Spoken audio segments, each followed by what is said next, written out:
Ciao a tutti e benvenuti a questo nuovo appuntamento del Salotto dei Misteri.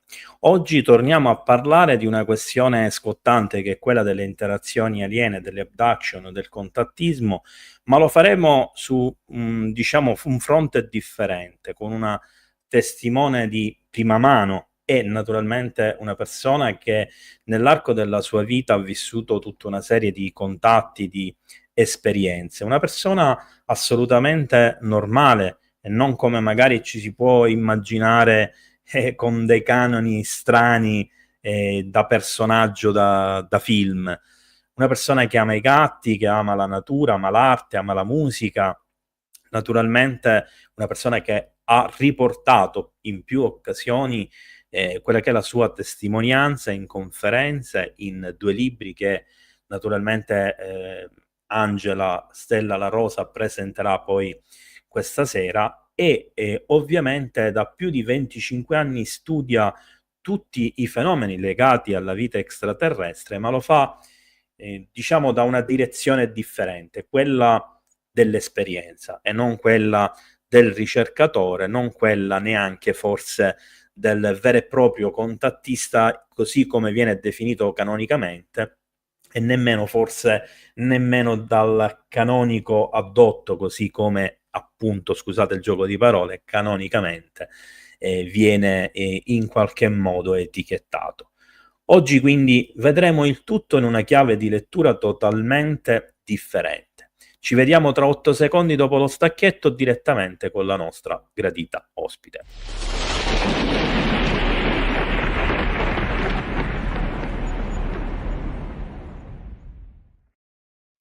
Ciao Angela, benvenuta e Ciao. benvenuti a tutti coloro che sono già online. Ciao Gabriele, grazie per avermi invitata e uno schmuck a tutti i tuoi ospiti, insomma, tutte le persone che seguiranno la live e anche quelli Allora, che ascolteranno il video nei prossimi giorni, ovviamente. esatto, infatti stavo dicendo un benvenuto anche a coloro che si sono collegati ma in differita e vedranno il video dopo. Allora, innanzitutto ti voglio dire 2 parole su quella che è la community di questo canale. Mh. Non è la classica community come su tutti gli altri canali di tema ufologico, ma è una community molto seria, molto attenta, che ama Bene. sapere e naturalmente che fa molte domande. Oh, che bella Domande cosa. che io, se necessario, insieme a Bruno, che ringrazio in redazione, naturalmente manderemo man mano durante la live, oppure se non sono, perché capitano anche quelle domande un po' più generiche o un po' fuori tema, Mh. eccetera, magari le manderemo successivamente. Quindi do il via alle domande che in genere non do. Vi ricordo che le dovete scrivere, oltre che col punto interrogativo, in maiuscolo, così non si confondono con le domande che fate tra di voi in chat, in maniera tale che possano essere inviate e segnate al punto giusto. E naturalmente, Angela, quindi qui sei un ospite in un salotto, appunto il Salotto dei Misteri, ha un duplice scopo preciso, che è quello da una parte di dialogare in amicizia e dialogare fraternamente in un salotto, appunto come si farebbe dal vivo, anche se a distanza, ma allo stesso tempo cercando di spiegare agli amici che stanno dall'altra parte dello schermo quella che è ovviamente nel tuo caso in specifico anche e non solo la tua esperienza e cosa diciamo importante, non abbiamo censure, non abbiamo Bene.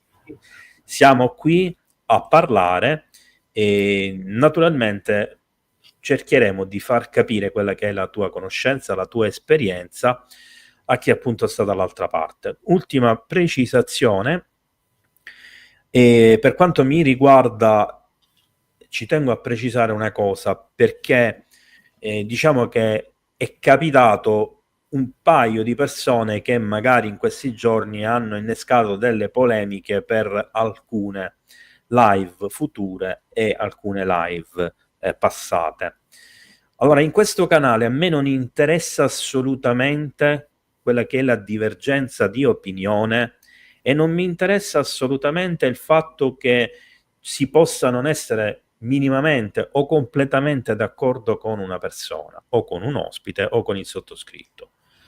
Lo scopo di un canale di informazione è quello di informare, e per farlo bisogna dare voce a tutti, bisogna confrontarsi e bisogna capire e cercare di comprendere quelle che sono le conoscenze e le esperienze altrui, e questo deve essere indelebile nella mente di tutti, perché non si può pretendere di fare informazioni e portare solo acqua al proprio mulino, oppure di portare avanti un'ideologia, un ideale e basta. Quindi, bando alle ciance. Angela, allora posso fare qualche premessa anch'io? Ovvio. Allora, io intanto mi scuso in anticipo con tutti i tuoi, insomma, tutti quelli che stanno partecipando alla tua live. Io non riesco a stare ferma e c'ho questo problema, per cui vi farò ballare. Io di solito, allora, intanto ho anch'io un canale, vado in onda purtroppo in orario simile al tuo, vado in onda il venerdì sera alle 22, tutti i venerdì sera alle 22 sul mio canale, e molto spesso non metto la telecamera proprio perché, per evitare, no, che i miei ascoltatori si becchino 2 ore di me che ballo, che mi muovo, ecco. Quindi mi scuso in anticipo, sono fatta così, non ci posso fare nulla. Capisco che insomma è importante, no, che l'altro ti guardi, ti veda, ti conosca anche, per quanto virtualmente conosca insomma come sei. Questo è un aspetto ritengo anche io importante, e purtroppo però c'è questo problema, quindi perdonate. Ma non è un problema, in realtà il muoversi ogni tanto aiuta a tenere concentrate le persone su di sé. Sì, allora con me saranno concentratissimi, perché io non sto fermo un attimo. Cioè ci provo, devo dire che io inizio dicendo cerca di avere una postura, e poi vabbè. No, guarda, non si possono vedere le persone impalate, quindi stai Mamma mia, poi a me piace tanto dondolare, giocare, cioè non riesco a stare ferma, ecco. Ok, Massimo, ciao Massimo, è venuto a trovarci un nostro amico comune. Massimo Cirami, che saluto. Ciao Sì, Massimo, un abbraccio. Cirami, che tutti conoscono qui sul canale e che sono affezionati. Io lo conosco da un po' prima di tutti voi, cioè era un mio ascoltatore, abbiamo poi chiacchierato tantissimo, lui ha veramente decisamente interesse in questi argomenti, e quindi nelle nostre chiacchierate è uscito fuori insomma questo suo desiderio di esternare poi quelle che erano le sue conoscenze, le sue ricerche, quindi sono ben contenta che sta cominciando a farlo, no, così anche pubblicamente. Allora, la prima cosa che ti voglio chiedere, e credo che sia anche naturale che sia questa, è qual è la tua prima esperienza o il tuo primo ricordo di un'esperienza? Domanda che apre, no? Apre proprio le porte alla cosa. Allora, io intanto, come ho detto prima, ti ringrazio di avermi invitato, e quello che voglio dire a tutti i tuoi ascoltatori, anche a quelli che ascolteranno questo video nei prossimi giorni, io posso parlare solo esclusivamente di quello che conosco, e sono sicura poi, perché ormai dopo 6 anni che racconto le mie vicende, che ho il canale, insomma, sono abituata a tutto questo, molto probabilmente tante delle cose che io racconterò molti di voi non si ritroveranno. Però ecco, io quello che posso fare è semplicemente portare quella che è la mia esperienza e quel che ne ho fatto, cioè la ricerca che sto portando avanti. Non posso darti una data ben precisa, perché io ho a che fare con questi esseri da sempre, cioè da sempre significa è legato proprio ai primi ricordi, quindi i miei primi ricordi sono all'incirca quando avevo 2 o 3 anni, so datarli abbastanza bene perché abbiamo fatto un cambio di casa quando avevo 5 anni, e quindi so che in quella casa, la prima casa, ci abbiamo abitato fino ai miei 4 anni e mezzo, no? E ho molti ricordi quindi legati a in quel frangente. Io non ho mai, assolutamente mai, e ripeto mai, avuto a che fare con esseri eterei, non ho mai, ripeto mai, assolutamente mai avuto a che fare con alieni che mi parlano nella mente senza che io li veda. Non ho mai avuto a che fare con entità, con astrale, non soffro di paralisi del sonno, non ho mai, ripeto mai, avuto esperienze con, no, tutto, con molto del quello che perdonate, chiamo bestiario. Io non ho mai avuto a che fare con quelli che vengono definiti rettiliani, non ho mai avuto a che fare con tutta questa roba qua, non so cosa sia e neanche me ne voglio occupare, non mi interessa occuparmene. Io ho sempre avuto a che fare con esseri in carne ed ossa, di varie provenienze, perché l'aspetto è anche a volte anche decisamente diverso, però comunque di stampo lo definirei umanoide. Cosa intendo per umanoide? Intendo sempre comunque con esseri che hanno 2 braccia, 2 gambe, un corpo, una testa, 2 occhi, le orecchie. Il massimo dell'altezza che ho visto si riferisce a uno di questi popoli che ho chiamato bianchi, e loro raggiungono un'altezza di 2 metri, 2 metri e 10, ma niente di stravolgente rispetto anche a quello che puoi vedere tra noi esseri umani, no? Ci sono giocatori di pallacanestro o di pallavolo che sono altrettanto alti, quindi non ho mai visto giganti, ecco, non ho mai visto questi alieni altissimi. Ho sempre avuto a che fare, ripeto, con esseri in carne ed ossa. Le interazioni con loro sono sempre avvenute da sveglia, assolutamente da sveglia. Se sto dormendo mi svegliano, ed è anche abbastanza raro che succeda che mi prendano o chiacchieriamo mentre io sono appena andata a letto. Di solito succede in situazioni in cui io sono già sveglia, assolutamente sveglia, e ci tengo a precisare che non mi ritrovo praticamente con nulla di quanto detto e fatto finora nell'ambito ufologico, e a partire dalla definizione che separa quelli che vengono definiti contattisti da quelli che vengono definiti prelevati o addotti. Dal mio punto di vista, da quello che ho capito finora, non c'è assolutamente nessunissima differenza. Tu hai semplicemente a che fare con loro. A volte ti portano nelle loro basi piuttosto che sulle loro astronavi, altre volte invece avviene semplicemente un dialogo, e a volte io conosco delle persone che hanno la mia stessa esperienza con gli stessi esseri, che magari non hanno l'adduzione, hanno solamente tra virgolette la chiacchierata, quindi non c'è assolutamente nessuna differenza, non esiste addotto contattato. Questa è una divisione che è stata coniata dall'ufologia, è un'invenzione del tutto umana. Per loro esiste semplicemente una piccolissima fetta di popolazione che ha a che fare con loro. Come, quando e perché normalmente, ecco, lo decidono loro. Un altro aspetto che vorrei sottolineare per essere molto molto chiara fin da subito: a me nessuno di loro mi ha mai dato nessun messaggio, non mi hanno mai affidato missioni, non mi hanno mai detto adesso tu sei speciale rispetto a proprio niente di tutto questo. Io non mi ritrovo neanche con tutto quello che viene definito contattismo, non c'ho nessun messaggio di pace, amore o qualsiasi altra cosa. Sono un'atea proprio certa, convinta, sicura, e questo è quanto. Quindi, spero di aver risposto alla tua domanda. Allora, Angela, nel frattempo già qualche domanda ha cominciato a formarsi, e ci sono dei saluti da parte di alcune ragazze che ritengo siano utenti del tuo mio canale. Che saluto, ciao bellezze, meraviglie coraggiose e dubbiose, benvenute. Allora, intanto ti dico subito una cosa del mio pensiero sul dubbio. Allora, il dubbio per me è la cosa più lecita, come hai ben detto tu, fino a quando non hai una certezza, cioè fino a quando non hai vissuto realmente una cosa. Stai parlando di quello che ci siamo detti in privato prima di andare in onda? Okay. Per arrivare a un punto adesso, no?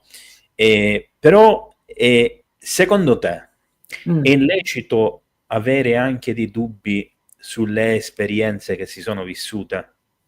Per forza. Cioè, se no non sei normale, dal mio punto di vista, no? Non sei normale. Tanta gente non normale, sai. Allora, facciamo chiarezza. Io ritengo che, infatti alcune mie affermazioni, te lo dicevo prima dietro le quinte, no? Alcune affermazioni che faccio capisco che possono risultare molto pesanti e so bene di non essere gradita a gran parte, diciamo, di un certo mondo ufologico, no? Penso questo. Penso che l'essere umano vive per forza di cose attraverso quello che è successo. Cioè, mi spiego meglio, cerco di spiegare meglio quello che intendo. Cioè, l'essere umano non è assolutamente in grado di inventare niente dal nulla. Questo significa anche un pensiero, senza che prima non ci sia stato uno strato da cui attingere. Quindi un po' noi ci passiamo il testimone, no? Di generazione in generazione. Sono diversi millenni da quando noi abbiamo cominciato un po' a essere stanziali, che abbiamo costruito tutte le nostre società su delle credenze, e queste credenze hanno a che fare con una scala piramidale. Cioè il nostro cervello proprio ragiona così, ragiona in maniera piramidale e ragiona poi con un sentire che ha a che fare con quella che conosciamo come fede, che è una traduzione che fa il nostro cervello di uno schema che ormai è entrato dentro proprio, no? È difficile scardinarlo. Come ti dicevo prima in separata sede, ritengo che se tu non hai avuto un'esperienza diretta, cioè reale, concreta, comprovata con questi esseri, tu non puoi credere, non puoi assolutamente credere a niente. Quello che può succederti, secondo me, chiaramente, secondo me, è quello che a un certo punto della tua vita, in base anche ai tuoi interessi, in te s'accende un ragionevole dubbio. E allora, forte di questo dubbio, comincia a cercare informazioni per capire, per farti un'idea. Fino a che però non ci saranno delle prove assolutamente concrete e incontrovertibili, non si può parlare di certezza. Quindi quando io sento qualcuno che mi dice io credo, no? Credo nella presenza aliena, credo che esistono gli alieni, io già là, no, sto con le zappette così, perché dico, bah, questa persona ragiona per dogmi. Se tu, ripeto, non hai avuto nessun tipo di esperienza diretta, ma anche se ce l'hai avuta e non hai fatto determinate ricerche su te stessa, su come funzioni, intendo scientifiche, no? Non puoi assolutamente asserire di credere. Chiaro? Quindi è uno dei motivi per cui io, tra virgolette, no, ho proposto a tutta l'ufologia se per caso non fosse arrivato il momento di cominciare a pensare a un'ufologia diversa, a un approccio assolutamente diverso alla ricerca. E un ufologo che non ha avuto nessuna esperienza, per quanto ne so io, sono veramente pochissimi quelli che possono realmente affermare di aver avuto una reale esperienza con questi esseri, quindi tolgo l'avvistamento. L'ufologo è un ricercatore. Essendo un ricercatore, come si fa in qualsiasi settore, tu non sai, hai semplicemente un ragionevole dubbio e fai ricerca per togliertelo questo dubbio. Quindi tu sei praticamente il perno di una bilancia che a volte oscilla da una parte, a volte oscilla nell'altra, ma rimane sempre, no? Rimane sempre abbastanza bilanciato. Tu devi vivere nel dubbio fino a che non ci sono prove incontrovertibili. Per prove incontrovertibili non intendo qualche filmato, io intendo quelle prove che poi ti portano a decretare senza ombra di dubbio non solo a te ma all'intera popolazione umana che questi esseri esistono. Chiaro? Ti faccio un esempio per capire, per cercare, no, di entrare ancora più dentro questo discorso. Noi nel tempo abbiamo acquisito delle informazioni grazie alle scoperte scientifiche. A un certo punto abbiamo capito che non era, no, solo, siamo partiti da lì, no, che non era solo, non è che tutto girava intorno alla Terra, abbiamo capito un po' del nostro sistema solare, poi ci siamo accorti che quei puntini erano stelle, abbiamo inventato questi telescopi, siamo riusciti a mandarli in orbita e da quando poi è iniziata questa nuova fase di scrutamento del nostro universo ci siamo resi conto che l'universo è sterminato. Ogni giorno escono delle notizie nuove di alcune zone che i nostri telescopi in orbita riescono a vedere, ed è chiaro che adesso c'è un ragionevole dubbio anche da parte della scienza che da lì, da qualche parte, ci siano la probabilità che ci possano essere delle civiltà evolute, ma stiamo parlando sempre in termini di probabilità. Tu non sentirai mai uno scienziato affermare con certezza e sicurezza sì, ci sono. Se lo fa, nel momento in cui lo fa, non è più uno scienziato, diventa un prete. Chiaro? Perché a quel punto sta propinando una fede. Chiaro? Gli ufologi, dal mio punto di vista, la maggioranza degli ufologi sono propinatori di fede, cioè loro sono convinti dell'esistenza di questi esseri e provano a convincere il prossimo, un po' come fanno i vari culti, no, religiosi, perché proprio non riusciamo ad andare fuori rispetto a questo modo di ragionare. La persona che ascolta, secondo me, dovrebbe essere semplicemente un dubbioso. Io lo sono stata di me stessa quando sono cresciuta, a parte è un po' complesso questo discorso, perché io ho a che fare con esseri in carne ed ossa e dal vivo. Che ne so, quando avevo 14 anni uno di loro l'ho incontrato mentre ero in una villa romana, io sono di Roma, in pieno pomeriggio, ma accompagnato sotto braccio fino alla fermata dell'autobus, lo vedevano anche gli altri, non è che non lo vedevo solamente io. Quindi un po', no, ho avuto delle esperienze molto forti dal punto di vista della certezza che fossero in carne ed ossa, e quindi è un po' come se io dicessi a te: ma tu sei sicuro che tuo amore, adesso non so se sei sposato o hai una compagna, no? Che la tua compagna esiste davvero? Cioè, oppure che hai un fratello che esiste davvero, no? Stiamo parlando di essere in carne ed ossa, però è chiaro che ho sempre comunque dubitato, per cui ho fatto ricerche su me stessa, ho controllato che il mio cervello funzionasse, ho frequentato, no, ancora adesso nel mio canale ci sono molte psicologhe, ci sono vari psichiatri, ho collaborato con il dottor Stuparic che ha scritto insomma delle cose anche con Biglino e che è appunto è il presidente europeo dell'associazione insomma che si occupa di psicoanalisi, quindi per forza di cose il primo aspetto che ho controllato, soprattutto la prima cosa, una TAC, no? Per vedere se il mio cervello funziona, se non c'erano degli squilibri chimici, no? Se non fossi affetta da qualche malattia,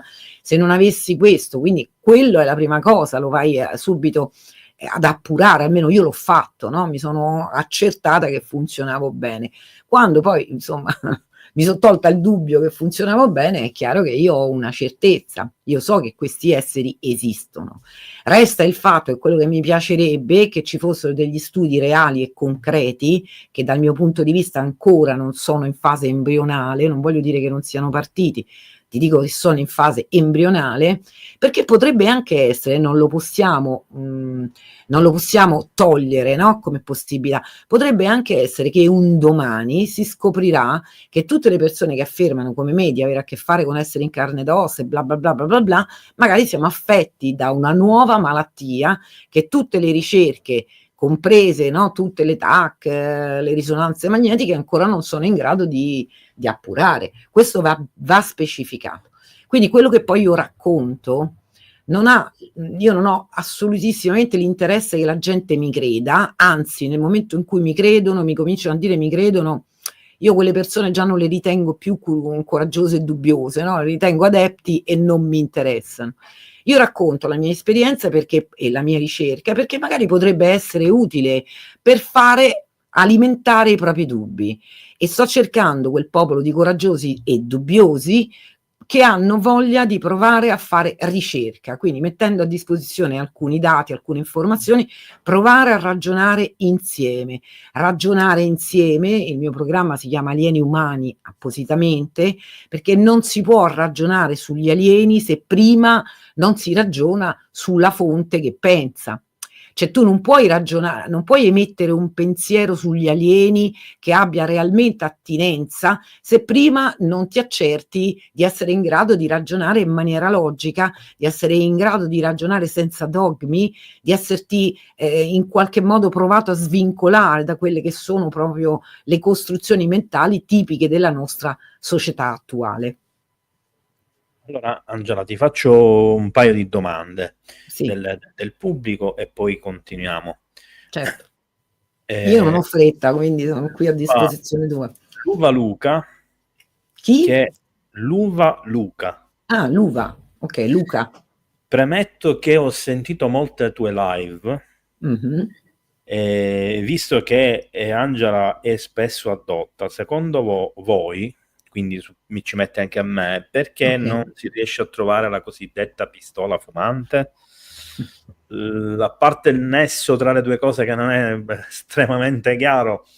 Beh, visto eh, che ha fatto questa domanda, rispondi prima tu, il tuo punto di vista. Secondo te?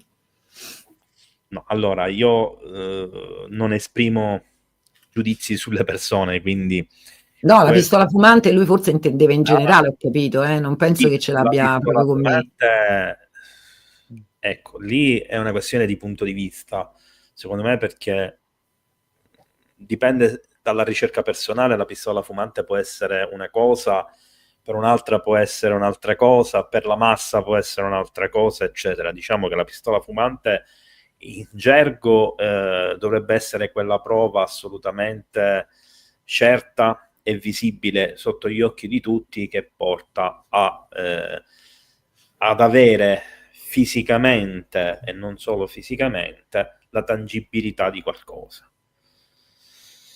Però il cosa, ribadisco, dipende. Noi viviamo in una società che è pilotata da delle credenze, è pilotata dall'informazione che a sua volta è sottoposta a dei dogmi, a dei canoni, a delle influenze di vario tipo, che possono essere di ideologia, di religione, di politica, eccetera, eccetera. E quindi ognuno che ha un po' di potere e accesso a determinate cose può fare pensare che la pistola fumante sia una cosa piuttosto che un'altra. È per questo che secondo me non esiste la pistola fumante. È la classica invenzione che è stata proposta attraverso anche la cinematografia, X-File, eccetera, eccetera, per far credere che c'è una prova definitiva. Ma non c'è. Mm. Ci può essere per il singolo individuo, come ha detto Angela, perché hai fatto un'esperienza e hai acquisito la certezza che quella cosa c'è, punto. Per te invece, Angela? No, non è che la penso proprio esattamente come te. Allora, io penso che la pistola fumante sia quella prova regina che toglie in grado di togliere qualsiasi dubbio non solo a una singola persona, ma all'intera umanità. Quella è una pistola fumante, la vera e reale pistola fumante. Ci sono due aspetti che analizzo. Prima di tutto, che cosa si intende per prova, no? Per pistola fumante? Perché attualmente esistono, no, video e possono esistere foto e non mi viene in mente nient'altro. Okay? Una live, puoi fare una live con l'alieno che ce l'hai in camera, no? Non mi viene in mente nient'altro. Se si prende. Queste, ecco, queste tre forme, nessuna delle tre può realmente rappresentare la pistola fumante. Se io, lo dico spesso durante le mie conferenze, no? Se io facessi una conferenza e invitassi, proprio per esagerare, no? Invitassi un piccoletto, quelli che io chiamo piccoletti, no? I grigi, invitassi un grigio a venire, le 50 persone presenti vedrebbero questo grigio e magari gli farebbero delle foto, dei filmati, si farebbero dei selfie, no? Dopodiché andrebbero a casa quelle 50 persone e si ritroverebbero esattamente come mi posso ritrovare io o chiunque abbia un'esperienza, perché poi tutti gli altri quell'esperienza non ce l'hanno avuta.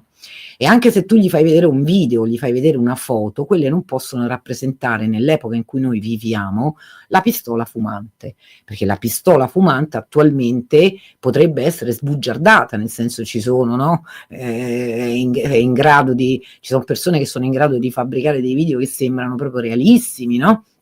non rappresenta più una reale pistola fumante. Diciamo che se tu mettessi un video, se anche io facessi vedere un video, no, di un reale alieno, di un reale, la popolazione si dividerebbe in quelli che ci credono, guardate bene, quelli che ci credono, quelli che non ci credono e quelli che potrebbero avere il dubbio, una piccolissima minoranza. Quindi non avresti risolto nulla. La vera pistola fumante si avrà nel momento in cui appunto ci possiamo procurare una prova incontrovertibile. Una prova incontrovertibile che quale potrebbe essere? Perché se anche cioè dovrebbe essere uno sbarco di questi esseri qui in maniera tale che li vediamo tutti, no? Che tutti quanti ne possono, no, avere quel tipo di esperienza, oppure ci dovrebbe essere un'autorità abbastanza credibile, che ne so, no? Se in mondovisione andasse i presidenti di tutto il mondo con l'alieno là accanto, allora già cominciamo, no? Al di là che molta della popolazione penserebbe anche lì, no? Avrebbe comunque dei dubbi, non rappresenterebbe una reale certezza, perché in realtà la certezza tu ce l'hai solo quando sei tu in prima persona a fare l'esperienza. Fatta questa premessa, voglio dire una cosa: l'essere umano è convinto di comprendere che cosa è alieno, e questo è un altro problema. Che cosa significa alieno? Io penso che molto spesso in ufologia questa domanda non se la pone nessuno, è una parola, no? È una parola, è alieno. E quindi che cosa succede? Che, ed è anche il problema che secondo me proprio coinvolge profondamente tutta l'ufologia, non se ne va fuori. Tu l'alieno lo parti ad immaginare siccome non l'hai mai visto, non avendo proprio il nostro cervello che funziona in questa maniera, se tu non hai nessun tipo di esperienza al riguardo, per costruirti l'ignoto vai pescando in qualcosa che più o meno conosci. L'essere umano non è in grado di immaginare qualcosa che non conosce partendo dal nulla, deve sempre partire da un qualche cosa che conosce. L'alieno è alieno perché è totalmente ignoto, è completamente diverso da te, è completamente diverso da te a 360 gradi inteso, chiaro? Quindi è proprio l'ignoto. Allora, se tu hai ben presente, perché hai a che fare con questo alieno, ce l'hai ben presente, no? Che questa domanda che tu hai posto, per carità, perdonami se ti dico questo, è una domanda che non ha proprio logica. Se anche non avessi attinenza con un alieno, quello che tu stai proponendo è un pensiero totalmente umano, cioè stai proiettando te stesso nella ricerca, non prendendo in considerazione che questi sono appunto alieni. Che cosa significa alieno? Intanto abbiamo un dato, no? un probabile dato, che questi esseri sono in grado di arrivare qui. E siccome noi non siamo ancora in grado, no, di superare la barriera della luce, forse vuol dire che questi esseri hanno una tecnologia sicuramente superiore alla nostra, chiaro? Quindi il pensare che tu puoi, tra virgolette, fregare l'alieno inserendo telecamere, che ne so, no? Uno che si nasconde sotto al letto in attesa che ti viene a prendere l'alieno, è un pensiero molto easy, oserei dire, con tutto il rispetto, qua stiamo facendo ricerca, quindi io devo essere sincera con te, un pensiero molto easy, non è che puoi fregare l'alieno, cioè è alieno, secondo te lui non lo sa quello che stai combinando, secondo te lui non è in grado di vedere quello che stai combinando, come ti immagini?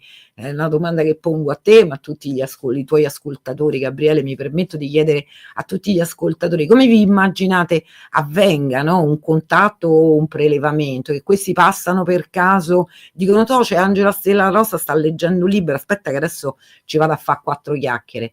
Non funziona così. Questi esseri programmano qualsiasi a loro azione, e quando dico che programmano, intendo che si muovono sapendo esattamente che cosa debbono fare e con una tecnologia che è avanti a noi millenni. Ecco, io ci sono delle cose che ho visto che non so neanche descrivere perché manca proprio il lessico. Cioè loro capito? Fanno delle cose, a volte mi chiedono, no? Anticipo questa domanda, no? Ma cos'è che ti fanno, no? Dopo tutto sto tempo sei sempre sveglia, sei cosciente. Ed è complicato dirvi che cos'è che mi fanno, perché lo fanno con una strumentazione che non conosco ed è molto probabile che quello che vanno, tra virgolette, misurando è a attinenza con qualche funzione che noi neanche conosciamo, che noi neanche immaginiamo che possa esistere. Quindi, cioè, come ve la spiego? Io quello che ho capito finora è che sicuramente quello che fanno è compiono misurazioni, anche durante la chiacchierata, se vogliamo dire, no? Quello che succede tra me e loro è che chiacchieriamo anche del più e del meno e secondo me anche lì loro compiono una misurazione, come se testassero, no? Se testassero alcuni aspetti, come se facessero appunto dei test, delle misurazioni. Questo io l'ho acquisito come probabilità, come ho detto io non ho nessuna certezza. Mi sono fatta delle idee in proposito, insomma, però certamente non ho la verità in tasca, io non so un fico secco, non ho assolutamente nessuna verità. E ripeto, quando vi vengono in mente delle idee brillanti, forse state immaginando qualche ladro e non un alieno. Allora, intanto un ringraziamento a Bruno per la partecipazione, diciamo, a questo esperimento sulla chat e naturalmente per il sostegno al canale e anche all'8 totale per il sostegno al canale. E vi ricordo che potete comunque contribuire, aiutare a sostenere il canale anche con gli abbonamenti. Detto questo, allora io non ti ho interrotto, Angela, perché comunque mi piace lasciare le persone completare i discorsi, però io non avevo detto che la pistola fumante è solo una cosa personale. Ci tenevo a precisare questo perché non è nelle mie Ah, no, corde. forse ho capito male, perdonami, può No, no, essere, io ho assolutamente capito male forse il tuo discorso. diciamo che era forse incompleto, dovevo diciamo addentrarmi un po' di più nell'aspetto sociale. Allora, per come l'avevo impostato io il discorso intendevo il personale, cioè essendo una cosa soggettiva, la visione di una cosa, quindi anche l'interpretazione, automaticamente per chiunque la pistola fumante può essere una cosa diversa.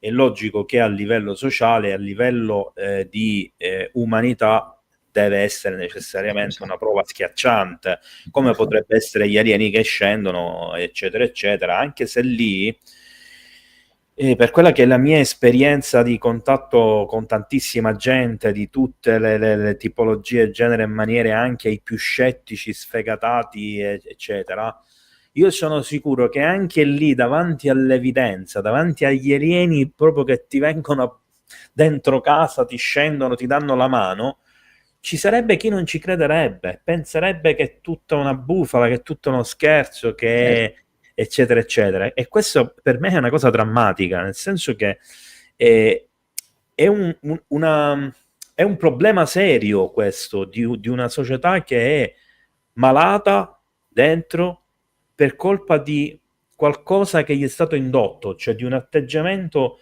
che è stato portato ad avere, quello di non credere in niente, quello di dubitare di tutto, che non è il porsi le domande, attenzione, non è il dubitare serio, corretto e positivo che ti porta ad approfondire una cosa, a ricercare, a studiare, ad approfondire, eccetera, ma è quello invece che ti porta a chiudere tutte le porte, a deridere gli altri, ad avere un atteggiamento superficiale, stupido, ignorante e via discorrendo. E poi per rispondere, perché ti devo comunque una risposta, dato che hai posto una domanda, ovviamente non posso rispondere a nome del pubblico, ma assolutamente la mia risposta è personale. Sulla concezione di come dovrebbe essere un alieno. Allora, il come dovrebbe essere un alieno è una risposta che ha tante di quelle risposte, quella che ti dovrei dare, che secondo me, per essere corretto col mio modo di pensare, scusami il gioco di parole, non ti posso rispondere. In che senso? Nel senso che per me possono esistere tante di quelle forme di vita extraterrestre nell'intero universo, indipendentemente dal fatto della questione del contatto, da quelli che possono raggiungerci, eccetera, eccetera. Per cui si possono immaginare tante di quelle sfaccettature, tante di quelle tipologie di forme di vita extraterrestre, eccetera, che non c'è una risposta precisa. Se mi devo immaginare invece l'alieno che viaggia tra le stelle, che arriva qui per condurre degli esperimenti, per comunicare con delle persone, per un progetto ed una programmazione, e io condivido questo tuo pensiero che tutto quello che fanno è programmato e stabilito anche a livello generazionale, eccetera, e che è fuori dalla concezione dei nostri schemi, che non lo possiamo capire perché non fa parte del nostro modo di interpretare e ragionare nelle cose. E di fatto quindi anche lì ti devo dire che posso solo dirti che sicuramente l'influenza, che tutto quello che, andandomi ad occupare di ricerca, entra in contatto con me, giocherebbe da una parte a favore e dall'altra a sfavore su quella che sarebbe la mia risposta, il cui risultato sarebbe condizionato da questi fatti se mi basassi solo esclusivamente su un fattore puramente fisico, cioè te li devo descrivere fisicamente. No, vabbè, forse mi sono anche espressa male. Io ho chiesto che cos'è per te alieno, cosa vuol dire questa parola, La cosa parola alieno significa significa, no? cioè non è di qua, appunto. Cioè, Appunto, quindi non può essere umano, non è che c'è tanto da, no?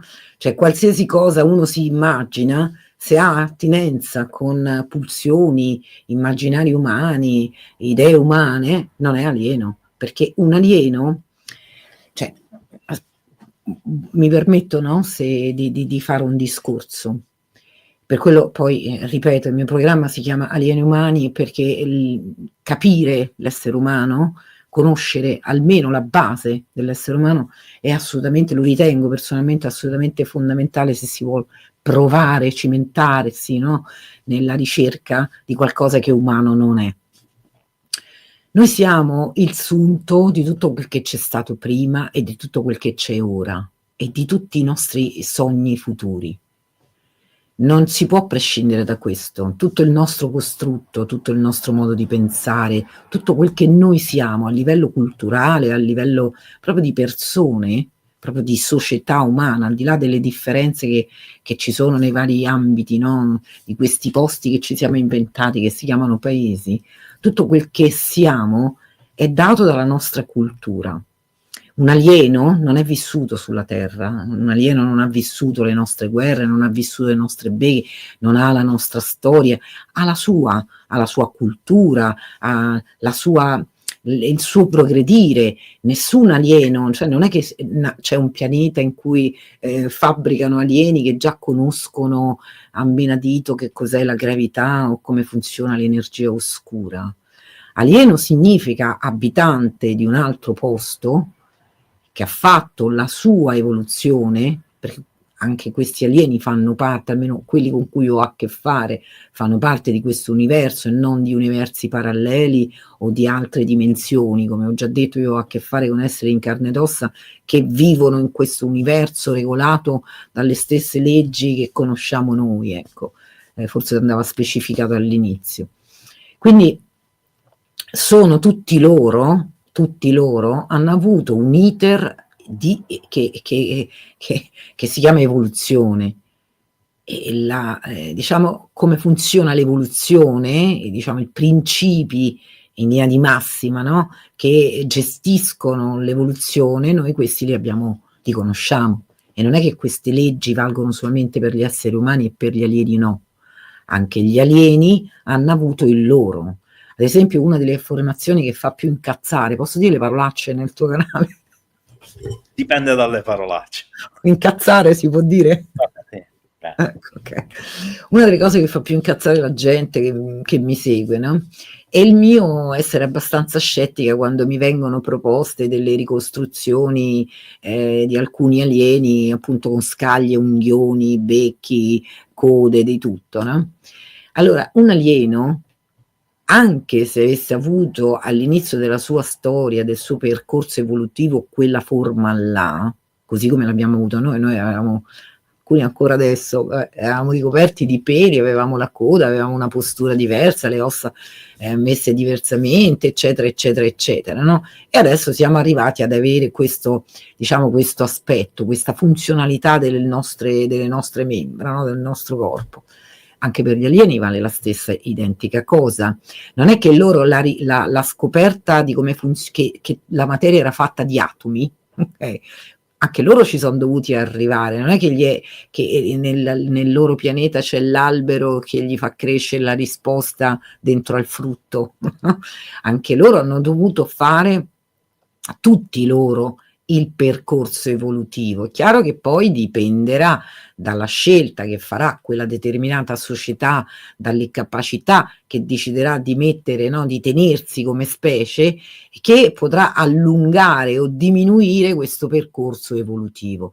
Ma non esiste una popolazione imparata, esistono popolazioni che evolvono, ma evolvono e crescono soprattutto in un contesto totalmente, assolutamente, imprescindibilmente diverso dal nostro.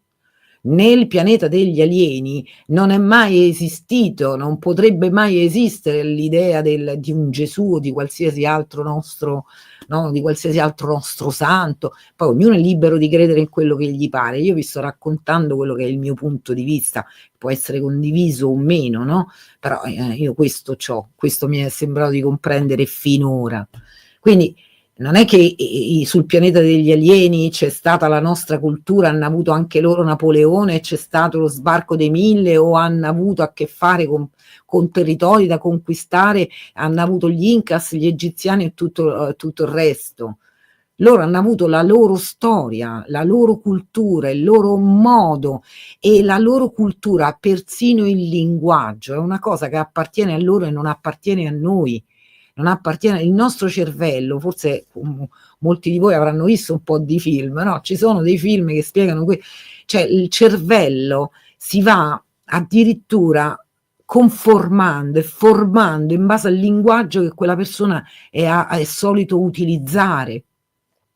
E il tuo modo di ragionare, ci sono delle lingue dove non c'è la negazione, non c'è il nostro no.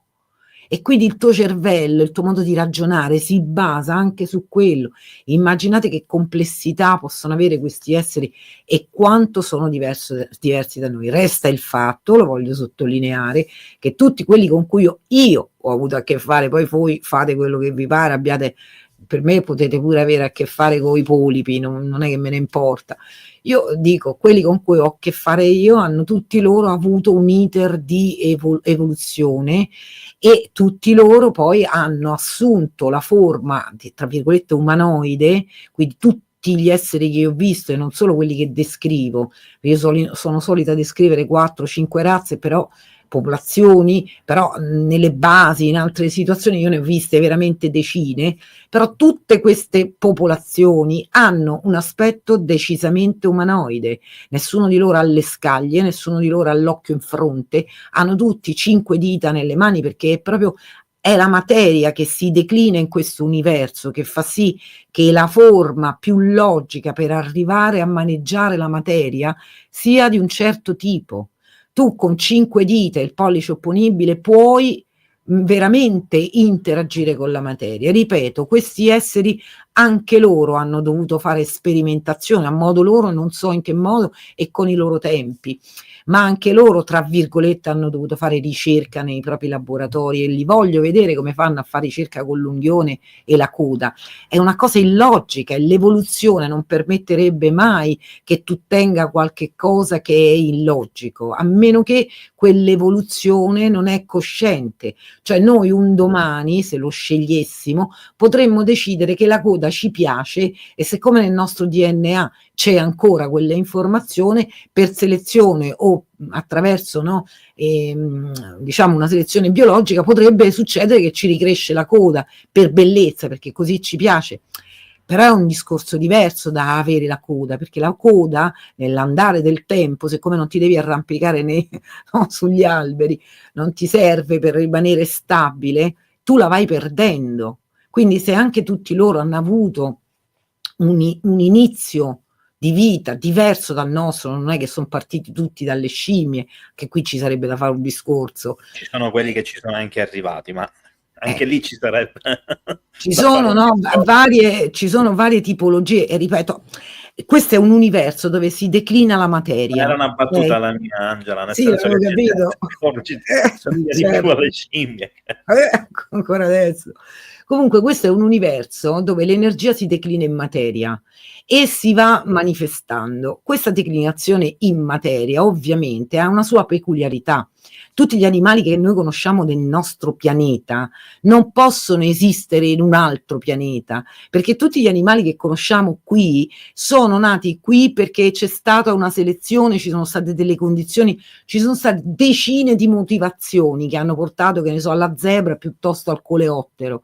Su un altro pianeta l'evoluzione avrà preso la sua via, per cui noi ci potremmo ritrovare magari davanti a un animale che ci ricorda la nostra zebra, ma non è una zebra, non può esserlo. Quindi tutti questi esseri hanno avuto sicuramente un iter evolutivo, ma sono alieni, quindi completamente diversi da noi, benché poi mantengono come logica, perché appunto è un universo dove si declina la materia, e la materia non è stupida, l'universo non è stupido, fa in modo che a un certo punto l'evoluzione vada a renderti sempre più adatto al tuo ambiente, no? Va avanti chi si adatta meglio alle condizioni ambientali. Quindi tutti questi esseri poi non hanno, cioè, per esempio c'è un essere che io descrivo che chiamo testa strana, perché ha una testa effettivamente abbastanza particolare, intanto non è il testacuore, vi anticipo, neanche l'orange, l'ho sentito anche chiamare così, no, almeno quello che ho a che fare io non assomiglia né uno né all'altro, ha una testa abbastanza voluminosa, un corpo massiccio, eccetera, eccetera, e insomma c'ha un cranio dove i due emisferi sono separati,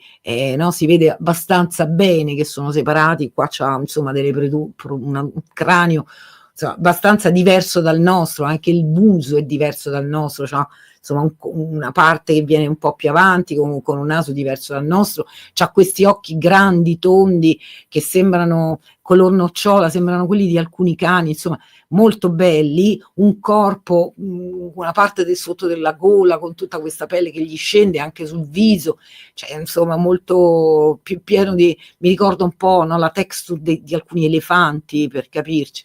È diverso da noi, però sicuramente ha una testa, due orecchie, sicuramente un naso, una bocca, un cranio, capito? Due braccia, due gambe, un corpo. E per questo ve l'ho spiegato per farvi capire che cosa intendo per umanoide. Non è che sono tutti quanti come quelli che chiamo biondi, no? Ci sono anche quelli che sono, ecco, per esempio i grigi. Sono diversi da noi, alcuni sono proprio sicuramente diversi da noi, però di tipo umanoide. Allora, nel frattempo io ho mandato prima in sovraimpressione una domanda, perché in pratica tu hai risposto a quella domanda, quindi okay. riguardava il numero di specie, più o meno era questa la domanda con cui sei entrata in contatto. Molte. Allora, c'è una domanda di Bruno, che è uno dei nostri moderatori, che reputo una bella domanda. Come cambia la tua percezione di sé nel momento in cui hai vissuto l'esperienza di contatto costante con questa entità di cui parli? Beh, non so quello che può succedere agli altri e cosa ti immagini tu. Allora, intanto io sono quel che sono perché io sono umana, sono il sunto di tutto quel che è stato e che è su questa terra. Sono il sunto del DNA della mia famiglia, intesa proprio come linea genetica, e delle mie scelte soprattutto. Quindi io sono così e tutto quel che sono lo debbo a me, di certo non agli alieni. Gli alieni non mi hanno insegnato nulla e non potrebbero insegnarmi nulla in quanto alieni. Io osservo e sono io che pongo a me stessa delle domande, faccio delle scelte che sicuramente non hanno attinenza con l'alieno. Avere a che fare con loro è un'esperienza che molti immaginano, no? Che ti può cambiare la vita. Questo sarebbe vero nel caso in cui qualcuno avesse a che fare con questi esseri in età adulta o d'amblè, a parte che penso che non possa accadere, perché a qualsiasi persona sana di mente, se si trovasse davanti a un alieno, morirebbe stecchito, perché in quel momento tu avresti a che fare veramente con l'ignoto e non con quello che ti immagini sia ignoto. Sono due cose ben diverse. Come ho detto prima, l'essere umano immagina l'ignoto partendo da se stesso, da quello che non può immaginare veramente un ignoto, no? Parte da sé, quindi ci proietta tutto l'immaginario, però poi quando ti ritrovi davanti invece quelli sono alieni e con tutto quello che ti sei immaginato e che l'intera umanità si è immaginata non c'entrano un figo secco. Quindi non è, io ho avuto a che fare con loro fin dalla prima infanzia. Per me cioè, io non sono, come dire, non posso essere, non posso cambiare o essere, come dire, non può essere questa esperienza un punto che mi fa meditare su chissà quale cosa, perché appunto è avvenuta fin da quando ho memoria, per cui per me la normalità non è niente di straordinario, è straordinario in quanto sono cosciente che non capita a tutti e che rappresentano un ignoto, però per me, tra virgolette, è, passami il termine, normalità. Resta il fatto che ritengo che qualsiasi esperienza tu abbia, anche, mettiamo che uno di voi abbia davanti un alieno, non è l'esperienza in sé che ti può fare evolvere o che ti può fare arrivare a chissà quale comprensione.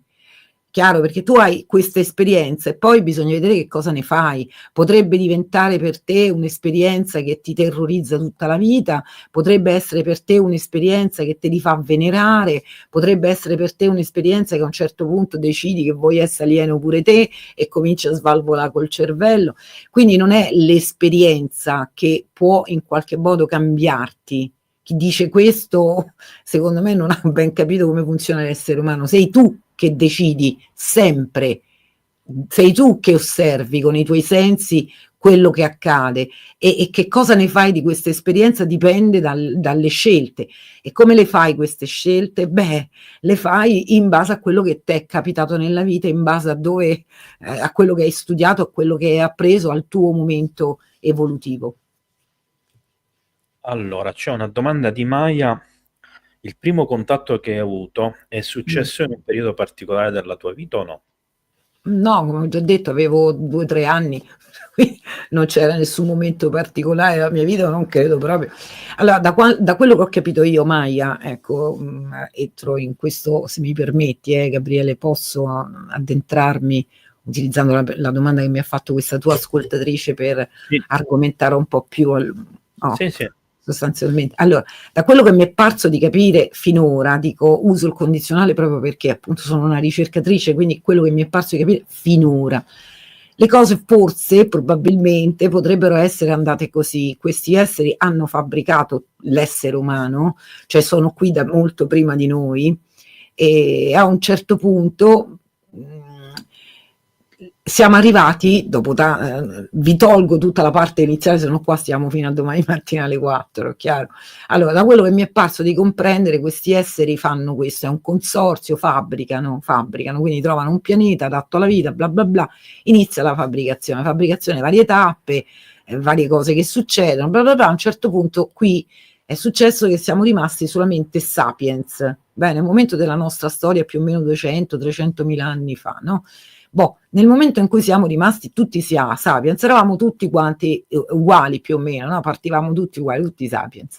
Questi esseri hanno preso casualmente, lo ripeto, casualmente alcuni, e di questi hanno cominciato ad osservare l'andamento di X, perché non lo so, di vari fattori, di generazione in generazione.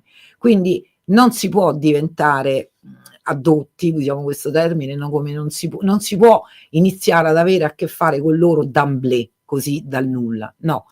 Tu hai a che fare con questi esseri perché è una cosa genetica, e avere a che fare con loro non fa di te qualcosa di straordinario, cioè non è che tu sei meglio dell'altro o no, più intelligente, c'hai in potere, no, noi siamo proprio, da quello che mi è parso di capire, esseri umani basic, cioè proprio no, la normalità dell'essere umano, dove è arrivato. Quindi siamo un campione. Così come si fa in qualsiasi laboratorio, quando tu vuoi studiare l'andamento di X di qualche cosa, di solito si fa sui topolini oppure i moscerini da frutta, perché hanno una vita abbastanza veloce, una riproduzione abbastanza veloce. Tu ne prendi alcuni e studi quello che accade in quella linea genetica, che ti fa appunto da campione per tutta quanta la comunità, no? L'andamento di quella specie.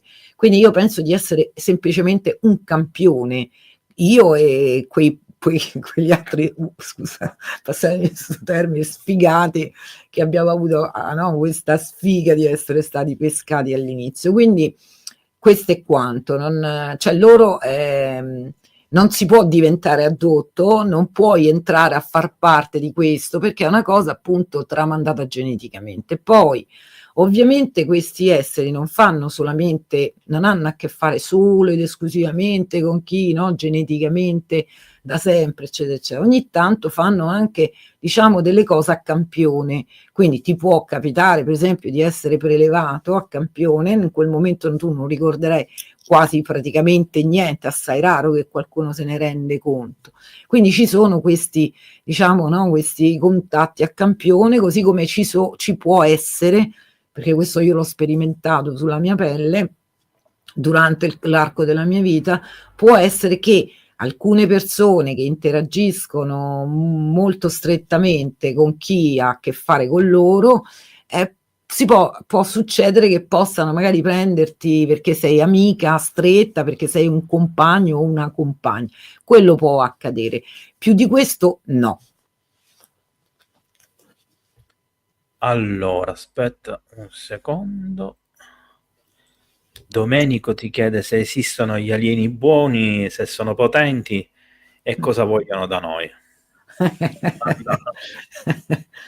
Allora, intanto il concetto del bene e del male appartiene totalmente all'essere umano, ripeto, questi sono alieni. Facevo movimenti con la testa proprio perché per me non è applicabile a questo non è contesto. applicabile. In realtà è come chiedere, se io ti chiedessi, no, il leone è buono e cattivo? Il leone agisce dentro un ecosistema, se non ci fosse il leone quell'ecosistema morirebbe entro breve, così come se non ci fosse il leone, scusami, mi è andata la saliva attraverso. Se non ci fosse il leone, la gazzella si mangerebbe tutta l'erba e figlierebbe a non finire e morirebbe l'intero ecosistema. Quindi non esiste il concetto di bene o male. Cioè, come dirti, per esempio, una supernova che esplode è cattiva perché esplode vicino a un sistema pieno di vita e quindi spazza via interi popoli, però allo stesso tempo, grazie a quella supernova che esplode, c'è la possibilità, se lo fa in determinate condizioni, che si possano ricreare nuovi soli e quindi nuova vita. Qui c'è una sola legge che governa l'intero universo: qualsiasi cosa che è viva vuole continuare a vivere. Partendo da questa legge, penso che un essere umano qualsiasi, anche senza avere contatti, può arrivare a fare le proprie comprensioni. Questi esseri sicuramente, dal nostro punto di vista, no, se uno si trova davanti a un alieno dice sicuramente è potente e forte, perché? Perché ha delle conoscenze, pure tu sei potente e forte rispetto a un boscimane o a qualsiasi altra popolazione che vive ancora in condizioni non evolute, no? Se vai lì con una mitragliatrice ultima generazione sei forte e potente, ma cosa vuol dire? Non ha proprio significato questa cosa. C'è un dato: se questi esseri avrebbero voluto nuocerci saremmo già tutti quanti morti, ecco.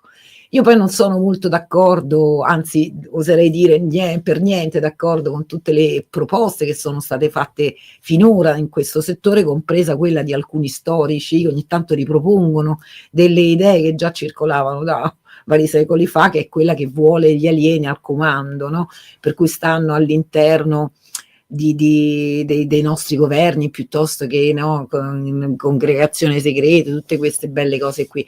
Tutte queste persone che dicono questo è perché non hanno proprio idea di che cosa significhi alieno, perché se avessero questa idea, se capissero un po' cosa vuol dire alieno, non gli verrebbe neanche in mente. Cioè qui se anche un solo alieno si palesasse sul serio, no, con una sua astronave, staremo tutti qui sotto missione perché è l'ignoto. Quindi il bene e il male non esiste, non esistono né alieni buoni né alieni cattivi, esistono alieni che fanno il loro e un loro di cui noi per ora non abbiamo la benché minima idea.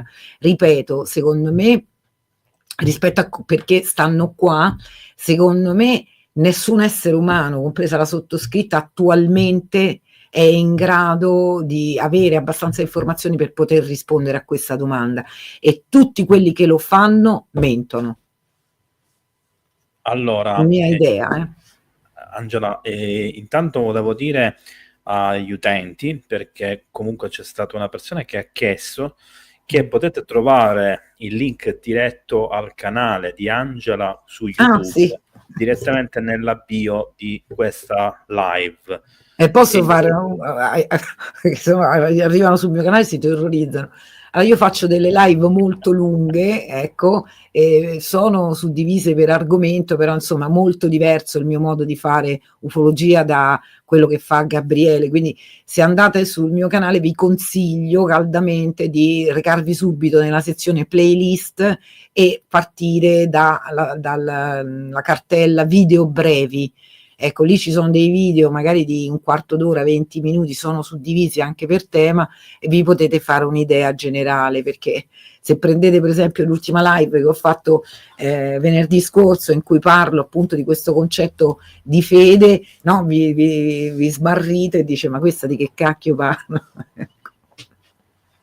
Vabbè, allora, intanto secondo me tu sottovaluti, no, non è corretto sottovaluti, secondo me dovresti parlare meglio di te stessa, nel senso che io sono molto onesta e chiara, guarda no, che io non ho problemi di quello, sottostima, io penso cioè io non vorrei essere no, nessun'altra, intendevo quello, però Angela. so i miei limiti, so che sono confusionaria. Però io penso che le persone che vengono nel tuo canale perché ti stanno sentendo, Sì. vengono perché sono realmente interessati a quello che dici, quindi non ti spaventeranno del tuo modo di... Ah no, però può accadere, cioè io mi rendo è obiettivo il mio discorso, non era uno sminuire. C'è un altro problema qui, abbiamo un'idea no, di come funziona l'essere umano. Beh, io tutti questi problemi me li sono risolti da un bel pezzo, no? Io sono quel che sono contenta di essere quel che sono e non vorrei essere nessun altro, non mi è mai manco parso, ma manco mai saltato in mente. Lo dico perché conosco i miei limiti, so per ora, insomma, so che io faccio quel che faccio, vedi Gabriele, tu fai informazione e quindi hai un occhio, sei interessato, no? A quello che l'altro possa percepire, capire, cioè te sei proprio interessato a dare, no? A dare informazioni.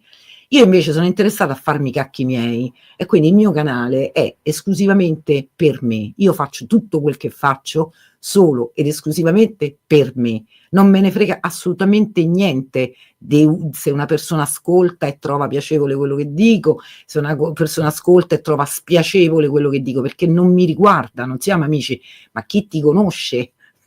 Io faccio quel che faccio perché sto cercando quel popolo di coraggiosi e dubbiosi con cui fare ricerca. Chiaro? Per me del resto non me ne frega nulla. Quindi è chiaramente una persona nuova che potrebbe essere potenzialmente un coraggioso e dubbioso, mi rendo conto che se si butta sul mio canale gli via un accidente perché non sa dove andare a parare. Allora, Angela, questa è una domanda che sono sicuro che ti piacerà tantissimo, una di quelle a un dibattito, che okay, è normale. vabbè. Cosa pensi del caso Amicizia? Non Oh erano mio in Dio. carne ed ossa, No, cosa io dici? allora ragazzi, Scusa se rido, ma perché scusatemi, è una domanda che appunto apre un eh. dibattito. Ma a me non guarda, Gabriele, io sono una ricercatrice, no, e quindi tendo a cercare delle cose, e quando cerco delle cose che non conosco, no, se le conosco, quindi stiamo parlando di ufologia, se le conosco mi baso sulla mia esperienza, no, però mi rendo anche conto di un aspetto. Io per esempio cerco altre persone che hanno avuto l'esperienza o si ritrovano nelle esperienze che io racconto. Mi rendo anche conto che è il cervello tuo che osserva quell'esperienza e quindi il modo in cui vai traducendo quel che vedi potrebbe essere diverso dal mio. Chiaro? E ci sta. E quindi potrebbe per esempio essere, no, che se io adesso ti prendo e tu stai in uno stato confusionale e ti porto nella mia cucina, e la mia cucina, che ne so, faccio sempre questo esempio, c'è un frigorifero giallo ben visibile, no, e ti ci porto tantissime volte durante l'arco della tua vita. Magari non ti ricordi, non hai capito che quello là è un frigorifero, però qualcosa di giallo a lungo andare, no, magari Un non mi taxi. racconti che sei in mare, che sei in spiaggia, magari la mia la cucina che dove io ti porto me la descrivi come una barca o me la descrivi come una pineta, però qualche cosa di attinente, no, qualcosa di già prima o poi me la dovrei dire, se no di che cacchio parliamo. Quindi è così riesco a valutare, no? Io sono sveglia, quindi alcune cose riesco a soppesare. La prima cosa che faccio, soppeso la persona che racconta l'esperienza, quello è fondamentale.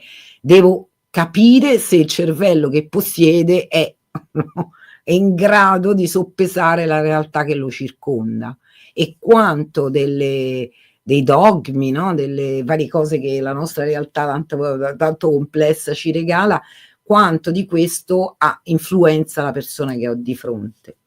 Quindi quando valuto i casi altrui, compreso quello, no, famosissimo, il caso Amicizia, io intanto cerco dei dati, quindi dei riscontri con quello che ho vissuto e che vivo.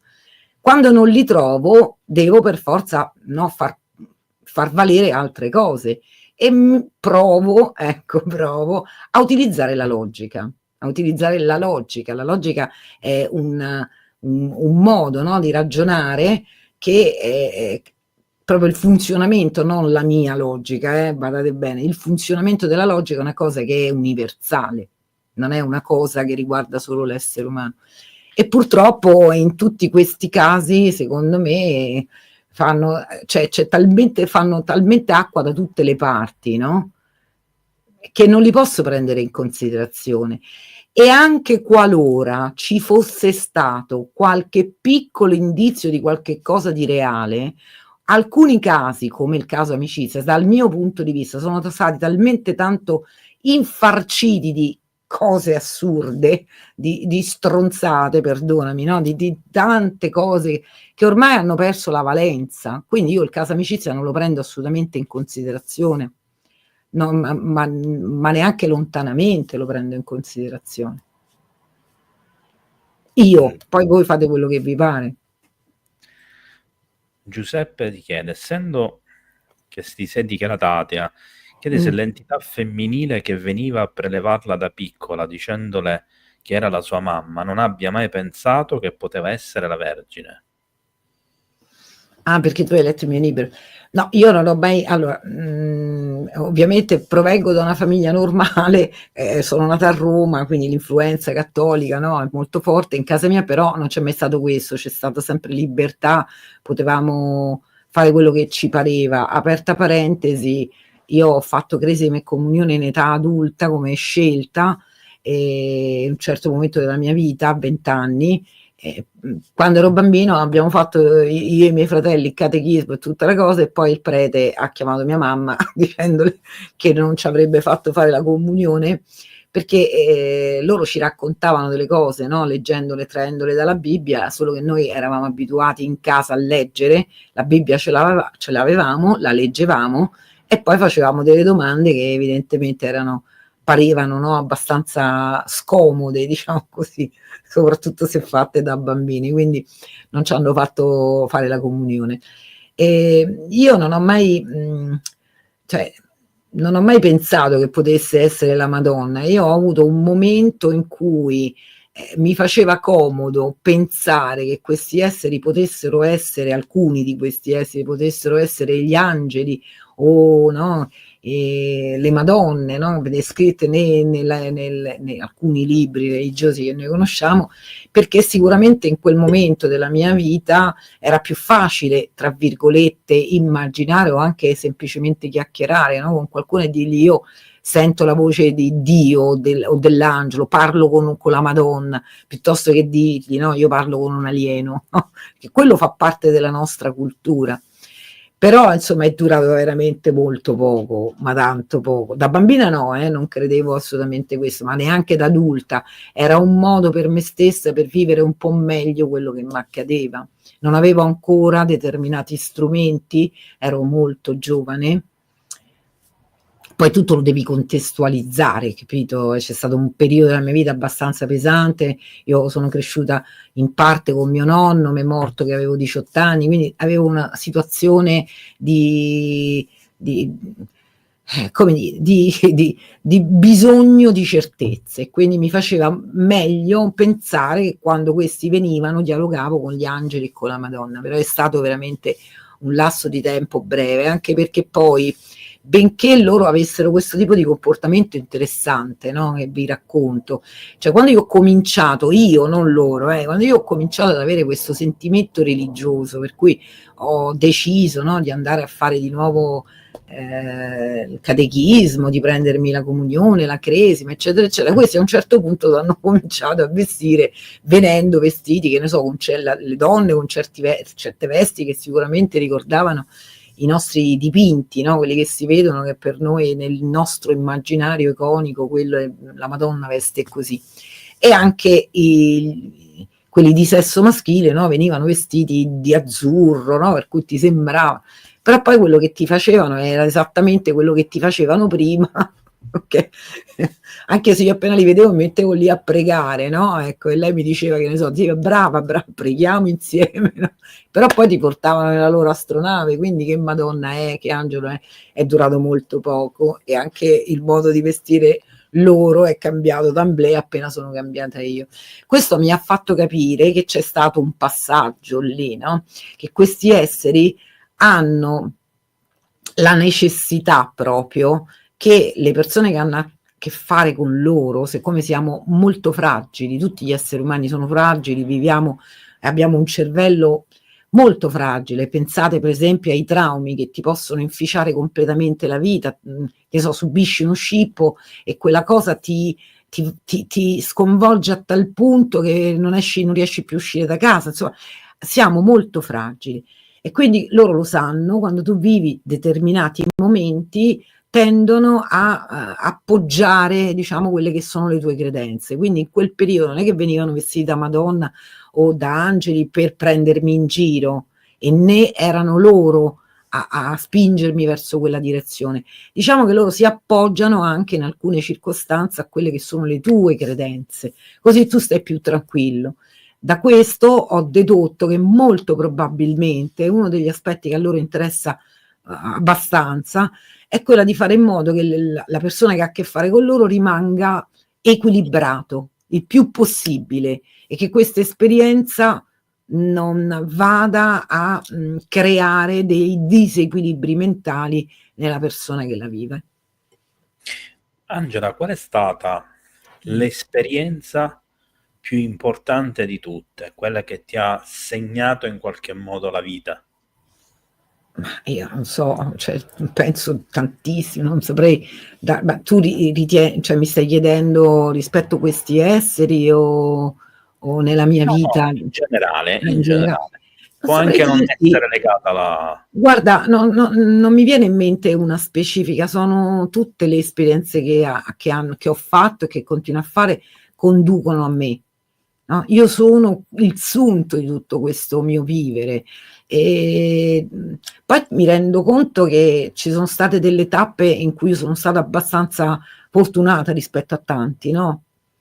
Però anche qua, esempio, io ho avuto, ti faccio un esempio, ho avuto dei genitori che hanno alimentato, no, il concetto del dubbio, ci hanno proprio, no, pungolato a leggere, girava di tutto in casa mia, dai fumetti al lancio storia, ai libri più, no, più storici di quelli per i mattoni, ecco. Girava di tutto e quindi tutti quanti noi siamo stati portati a questo, no? Però non è che siccome girava di tutto e c'era quell'impronta nella mia famiglia, poi noi siamo 4 fratelli, no? Siamo tutti uguali. Io sono così, per esempio, insieme a mio fratello più piccolo. Mia sorella è più interessata a studi scientifici, fisica, e mio fratello, quello grande, non gliene può fregare di meno, capisci?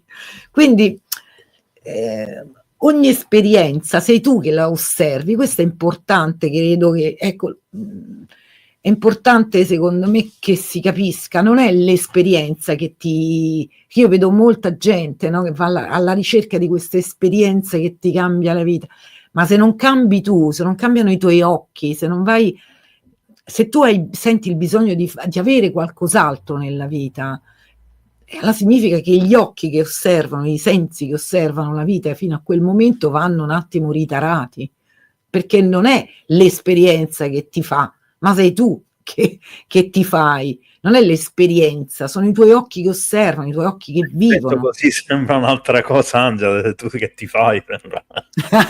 No, io non ho mai usato, ecco, il No, lo massimo so, fumo sigarette non ho mai usato, ma non c'è, ognuno è libero di fare quello che gli pare. Io personalmente amo vedere la realtà con i miei sensi che funzionano alla perfezione il meglio possibile, quindi è per quello che non faccio utilizzo, no, di cose ricreative, ma non ho niente in contrario, la gente è libera di fare quello che gli pare. Ripeto, sei tu che osservi, sei tu che fai le scelte.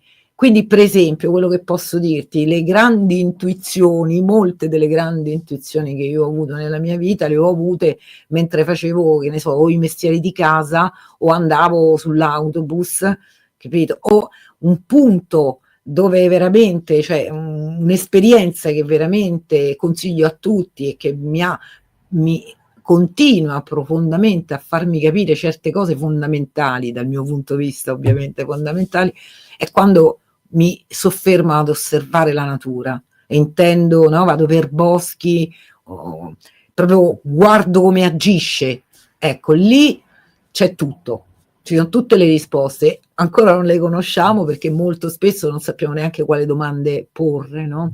Quale domande porre, però è già tutto intorno a noi, potremmo riuscire a carpire. Allora, Armando ti chiede, mi chiedo spesso perché scelgono determinate persone da contattare, e hai detto appunto un programma preciso, ma lui ti chiede se ci sono secondo te caratteristiche biologiche, psichiche precise ed eventualmente cosa ti dicono a tal riguardo loro. Domanda. Allora, intanto, come ho detto, non è che ti scelgono, questo pensiero è fuorviante. Se uno parte dal presupposto che questi esseri sono esseri umani, si immagina che compiano delle scelte. Ecco, questo modo di ragionare porta a delle soluzioni, dal mio punto di vista, totalmente errate. Bisogna ragionare in maniera diversa, c'è un probabile dato, no? Questi esseri prendo alcuni e non altri, tutto qua. Ma non è detto che è una scelta, e infatti non lo è. Da quanto ho capito io, come ho già detto prima, non è una scelta, non compio nessuna scelta, quindi non è un atto che avviene per una qualità diversa che tu possiedi rispetto a qualcun altro. Non è per questo che sei prelevato. Tu sei prelevato perché, ripeto, sei un essere umano basic, normale. Quindi quello che loro osservano è questo campione, tutto qua. Non c'è, non operano nessun tipo di scelta. Ecco. Quello che mi dicono loro, loro non mi dicono nulla. Non è mai funzionato così. No, io non sono, cioè, non sono una contattata standard, ecco, mettiamola così, no? A me non mi hanno mai affidato nessun messaggio salvifico, nessuna missione, non mi hanno mai detto questo, anche perché almeno quelli con cui ho a che fare io non sono degli alieni stupidi, cioè se volessero veramente rendere efficace una missione, no, contatterebbero chi il potere ce l'ha davvero, andrebbero dai vari presidenti che hanno il potere sul serio di cambiare le sorti di interi popoli, no? Non andrebbero da Angela Stella La Rosa che vive la sua vita, no? Secondo me, poi ognuno è libero di credere quello che gli fa. Insomma, quelli con cui ho a che fare io se ne guarderebbero bene di dare messaggi salvifici o di qualsiasi altro tipo a me. Quindi il dialogo è sempre stato caratterizzato da un interesse peculiare e personale, quindi i dialoghi che compiamo sono sempre solo personali, si parte sempre da come stai, sono interessati a quello che penso, a quello che immagino, a quello che vivo, quindi alla mia, no, vita. Poi è chiaro che io nella vita gli ho fatto 500 miliardi di domande, penso che tutte le domande che vi sono venute in mente a voi, a me mi sono già venute in mente, ovvio, no? E loro non ti rispondono mai, cioè se io gli chiedo, faccio un esempio, no? Come funziona, che ne so, la morte, ecco, e loro ti rispondono, tu che cosa pensi in merito, qual è il tuo punto di vista? E tu magari gli dici il tuo. Se in quello che tu gli dici loro non riscontrano nessuna attinenza, quindi significa che tu non sei arrivata a comprendere di tuo, ti cominciano a parlare di tutt'altro. Ti parlano di tutt'altro, quindi tu sai, ormai ho imparato che di quell'argomento no, non ti diranno niente. Devi essere sempre tu a fare il tuo ragionamento, la tua idea. Allora, se dentro la tua idea c'è qualche cosa, magari di quel qualcosa loro ti parlano. Quindi l'argomento, diciamo, si può allargare. Ecco. Però non è che loro mi parlano in questo senso, non è che mi contattano, dice adesso Angela Stella, mettiti là che ti do le leggi dell'universo. Ma sarebbero anche degli alieni imbecilli, perché io non avrei neanche i mezzi per comprendere queste grandi, no? Cioè, sono interessata a tante cose, mi ritengo abbastanza acculturata, insomma, però non è che io ho compiuto studi nel settore della fisica, mi interesso di qualsiasi cosa in realtà, no? Sono una persona veramente curiosissima, quindi insomma, conosco abbastanza cose, però se volessero dare veramente un'informazione che sconvolge, beh, intanto perché dovrebbero, primo, no? Chiedetevi perché mai un alieno dovrebbe dirci a noi, io mi offenderei pure, personalmente, chiusa parentesi, però se dovessero proprio fare una cosa del genere andrebbero, che ne so, da un fisico, da un ingegnere meccanico, non vanno da Angela Stella, no? Che cacchio, mica sono scemi. Allora, Giuseppe dice, queste entità con cui sei in contatto hanno qualcosa a che fare con gli israeliani? Ma no, intanto io non ho a che fare con entità, io ho a che fare con esseri in carne ed ossa. Poi apro parentesi, nella mia vita succedono e sono successe e penso che succederanno tantissimi fenomeni ascrivibili a quello che viene chiamato paranormale. Io ho deciso di chiamarlo in un'altra maniera, lo chiamo mondo altro, ed è chiaro che una delle ricerche che ho compiuto in parallelo è anche e riguarda quello che appunto ho definito mondo altro.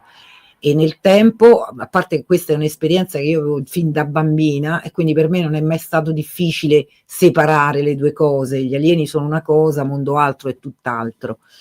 Cos'è mondo altro? Adesso sarebbe un argomento complesso, quello che posso dire è questo: la realtà che noi osserviamo, la osserviamo con i nostri sensi, come se fosse una torta, quindi noi osserviamo uno spicchio di questa torta, ma la realtà è fatta di un'intera torta. Quindi ogni tanto tutti gli esseri umani a vari livelli sperimentano quel che accade negli altri spicchi, perché gli altri spicchi sono co-presenti al nostro. Ecco, tutto quello che accade negli altri spicchi, le varie cose, le varie interazioni, eccetera, eccetera, io lo chiamo mondo altro. E ripeto, fin da bambina non ho avuto, ma neanche mi è venuto mai il dubbio che questi alieni potessero vivere in mondo altro. No, questi alieni vivono nel nostro spicchio, almeno quelli con cui ho a che fare io, vivono nel nostro spicchio, e poi però no? Sono anche a conoscenza chiaramente della realtà di come è fatta, quindi conoscono mondo altro, non è che non lo conoscono benissimo. Allora, Angela, una domanda. Questi esseri ti hanno mai dato una prova fisica, un oggetto, un qualcosa da poter condividere con noi, altri come prova della loro esistenza? Ma perché mai dovrebbero farlo? Cioè, mi sembra una domanda. Ah, no, Cioè, vabbè, perché io penso che si parte dal presupposto, almeno nella concezione della maggior parte delle persone, che essere in contatto significa avere un messaggio. Tu hai detto all'inizio, no, ho già detto che non gliene, però cioè a molti questi esseri non gliene frega assolutamente. Allora, a questi esseri interessa l'essere umano, quindi loro mi dicono sempre, no? Tutti voi siete speciali, ognuno lo è in maniera diversa, chiaro? Sempre. Però loro sono interessati all'essere umano come specie, non al singolo essere umano. Quindi non c'è nessun messaggio, perché mai dovrebbero dare un messaggio. Anche questo è un discorso che per me non ha né capo né coda. Questi esseri hanno fatto il loro iter e sono arrivati dove sono arrivati. Mi chiedo che cosa manca a noi per arrivare anche noi a comprendere le cose senza l'aiutino dai paparino o l'aiutino da casa. Io non la riesco a capire questa cosa, questo desiderio di avere l'aiutino da parte di un altro. È veramente squalificante. Noi non siamo dei deficienti, noi siamo una specie meravigliosa, in gamba, intelligente, dotata di tutto. Noi abbiamo tutto, siamo perfetti, abbiamo qualsiasi cosa per arrivare da noi a capire le tappe che ci sono necessarie per la nostra crescita.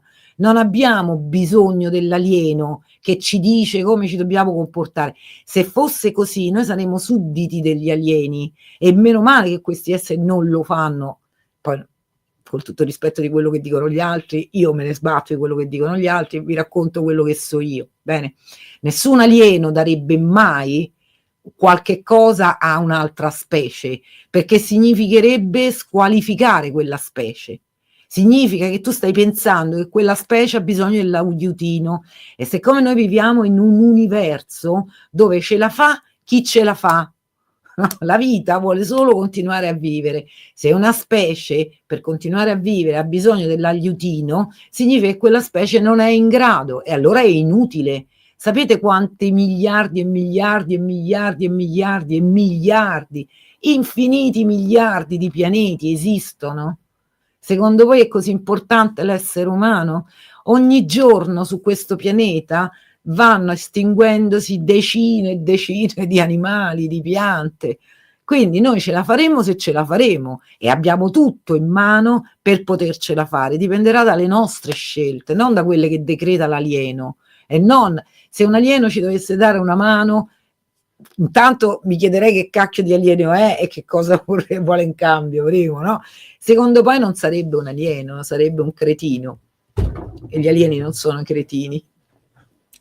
Allora, Bruno ti chiede quali potrebbero essere le implicazioni etiche e morali di un dialogo con questi esseri. Ah, bella domanda, bella domanda. Beh, dipende, insomma, sicuramente dialogare con loro significa essere disposti a prendere in considerazione che hai di fronte un alieno che non può ragionare come te. Resta il fatto che loro sono alieni, ci conoscono benissimo, dal mio punto di vista ci hanno fabbricato e rispettano totalmente quelle che sono le tue capacità intellettive e di comprensione del mondo. Quindi non è, ogni atteggiamento che loro hanno è adattato alla persona che hanno di fronte, quindi non è che si vanno, no, non hanno né interesse nello spaventare, né l'interesse nel, come ho detto prima, non sono incretini, rispettano la mia evoluzione, quindi quello che io comprendo è farina del mio sacco, e se non lo comprendo, insomma, significa che devo ancora arrivarci, insomma, no? Non c'è, dal punto di vista morale, che non so esattamente cos'è che tu veramente mi vuoi chiedere, capito? Forse faresti bene a chiedermi direttamente quello che vuoi sapere. Faremo prima, ecco. Allora, Bruno, riformula spiegando meglio quello che... Cos'è che vuoi sapere, Bruno? Allora, nel frattempo io vado avanti con le domande. Quali Sì. argomenti tratta argomenti quando parli con gli alieni? Ah, i più disparati, dipende dalle mie curiosità. Non c'è un argomento che non provo a trattare, ecco. Poi ci sono alcune cose che ho compreso e che ho deciso di condividere e tantissime altre che non condividerò mai. Beh, questo mi sembra normalissimo, cioè anche Nel libero arbitrio.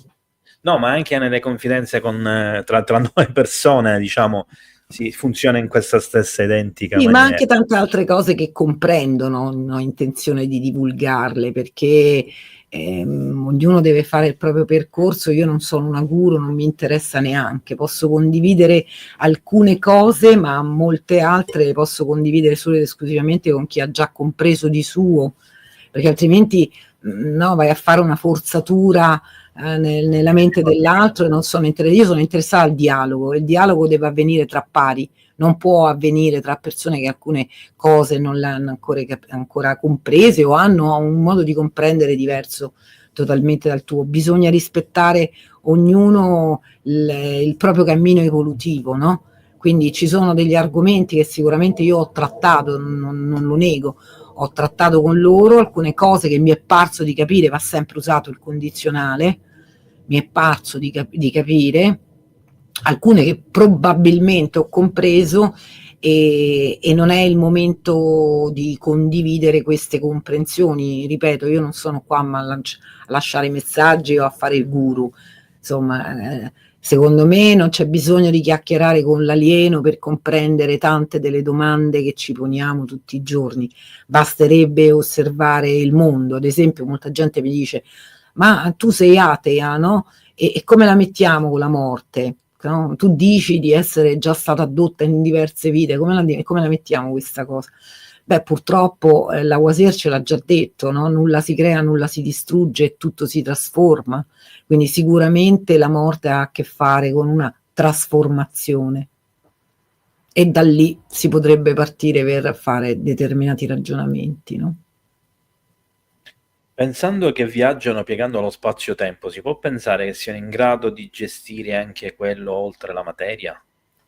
Intanto chi t'ha detto che viaggiano piegando lo spazio-tempo? Questa è un'altra cosa che vorrei tanto sapere. Magari ci sono delle energie che noi non conosciamo, ad esempio il 70% delle nostre energie della materia che ci circonda la definiamo oscura, energia e materia oscura.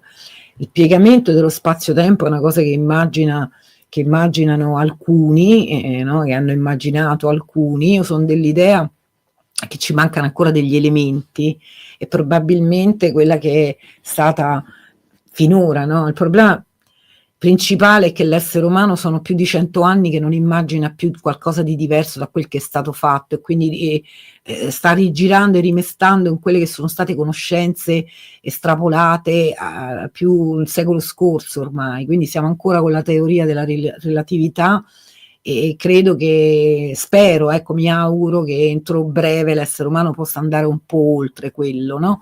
Ci sono dei fenomeni come per esempio quello dell'entanglement, che penso che tutti quanti ormai no, conoscono, queste due particelle che riescono a comunicare anche se sono poste a distanze infinite, no? E comunicano istantaneamente, indipendentemente di dove si trovino, e quindi se ne sbattono proprio del cosiddetto spazio-tempo e se ne sbattono anche della piegatura dello spazio-tempo, no? Perché se anche tu pieghi lo spazio-tempo tu stai comunque creando una frazione del tempo, mentre queste due particelle comunicano istantaneamente, quindi si dovrebbe andare in direzioni diverse. Questi esseri, per rispondere alla tua domanda, ovviamente queste informazioni le hanno già acquisite, sono informazioni, niente di magico, ecco, sono tutte cose che a noi paiono magia perché ancora non conosciamo come funziona, ma non esiste la magia, no? Esiste solamente la non conoscenza. Quindi sicuramente sono a conoscenza di questo e sono anche in grado quindi di muoversi facendo del tempo quel che vogliono. A me è successo che alcune volte mi sono trovata che mi sono alzata, che ne so, andata in cucina a prendere qualcosa da bere, no? E poi sono tornata a letto ed era ancora prima di quando ero andata a letto, insomma, no? Quindi lo so che sono in grado. C'è stata una volta che è stato veramente incredibile, insomma, che sono successe cose di questo tipo in cui io me ne sono proprio resa conto. Però allo stesso tempo ci sono stati dei momenti che io ho vissuto spazio-tempo diversi, e quindi mi chiedo se il mio cervello, vabbè, questi sono discorsi complessi, però adesso sto scrivendo un altro libro in cui comincio ad accennare questi aspetti. Mi chiedo se nel nostro cervello, se il nostro cervello si comporta come un polimorfo, ma insomma sono discorsi complessi. Comunque sì, per rispondere a te, sanno insomma maneggiare questa cosa. Allora, Vincenzo ti chiede se Ciao ti hanno mai Vincenzo. parlato di tecnologia. Ovviamente sì. Come potrebbero parlare con me di tecnologia? Cioè, è No, come se vabbè, tu parlassi di non tecnologia con un bambino tecnicamente. piccolo. No, non tecnicamente. Beh, insomma, no, no, in questo senso assolutamente no. Possiamo aver avuto delle conversazioni generali dove io ho capito quel che potevo, mettiamola così, abbastanza. Poi loro, insomma, sono anche carini. A volte quando mi scoraggio, perché è normale, no? Dopo tanti anni fai sempre la stessa domanda, non ci hai capito nulla tutte le volte che gli proponi un'idea, no? E alcuni di loro mi è capitato che mi dicessero, no, guarda che già hai capito tanto, no, per il tuo momento storico come essere umano, insomma, ti fanno i complimenti. È chiaro che per me non è mai abbastanza, quindi dirti che abbiamo chiacchierato di tecnologia sarebbe un'eresia. È come se, per farti capire la differenza, cioè la reale situazione, è come se tu avessi raccontato a un bambino di 1 anno, quindi con anche incapacità, no, verbali, ecco, come funziona un motore a scoppio. Allora, il nostro Massimo Cirami ti Ciao chiede Massimo. come valutano loro il fatto che hai fatto la scelta di fare ricerca e condividere col prossimo le tue esperienze? Sono molto incuriositi, no? Perché sono possibili, loro ragionano in termini di possibilità. Quindi nel momento in cui ho deciso di condividere parte della mia ricerca e parte delle mie esperienze, osservano, perché a quel punto anche le persone che seguono, le persone che leggono, insomma, quello che accade, no? Quello che accade è come se fosse un contatto allargato, perché nel momento che tu immetti nel tuo circuito altre possibilità, altri punti di vista, altre cose, tu ascoltatore hai una reazione, no? Il tuo cervello comincia a ragionare prendendo in considerazione dei temi o delle informazioni che prima non aveva, e quindi sono incuriositi, a parte che vabbè, questa sera non c'è stato magari modo di parlarne, però non è che io ho capito che non esistono solamente gli alieni, qua esiste l'unica progenie aliena vera, che io ho chiamato osservatori, che sono il sunto. Poi insomma chi vuole sul mio canale ci sono puntate che dedico, magari ci incontriamo un'altra volta, perché questo pure è un discorso complesso. Nel momento che hanno fabbricato l'essere umano c'è stato un momento che hanno fabbricato un essere, un sapiens ignoto, lo chiamo così, e questo sapiens ignoto ha avuto delle relazioni di vero e proprio sentimentali con alcuni di questi esseri, e da lì sono nati dei figli che sono del tutto terrestri, ma sono progenie aliena. E io li ho chiamati osservatori. Alcuni di questi osservatori, molto, molto, molto raramente, hanno anche delle relazioni con gli esseri umani, intendo relazioni di coppia stabile, no? Nascono dei figli, e quando nascono dei figli sono sempre e comunque osservatori, perché lì c'è un discorso di DNA predominante, discorsi genetici molto complesso, chiusa parentesi. E esistono quindi su questo pianeta, oltre gli alieni, esistono gli osservatori che vivono proprio in mezzo a noi, perché sono del tutto terrestri e indistinguibili da noi. E loro sono proprio osservatori, no? Il termine stesso che ho usato definisce che cosa fanno, osservano l'andamento del nostro fare, insomma, no?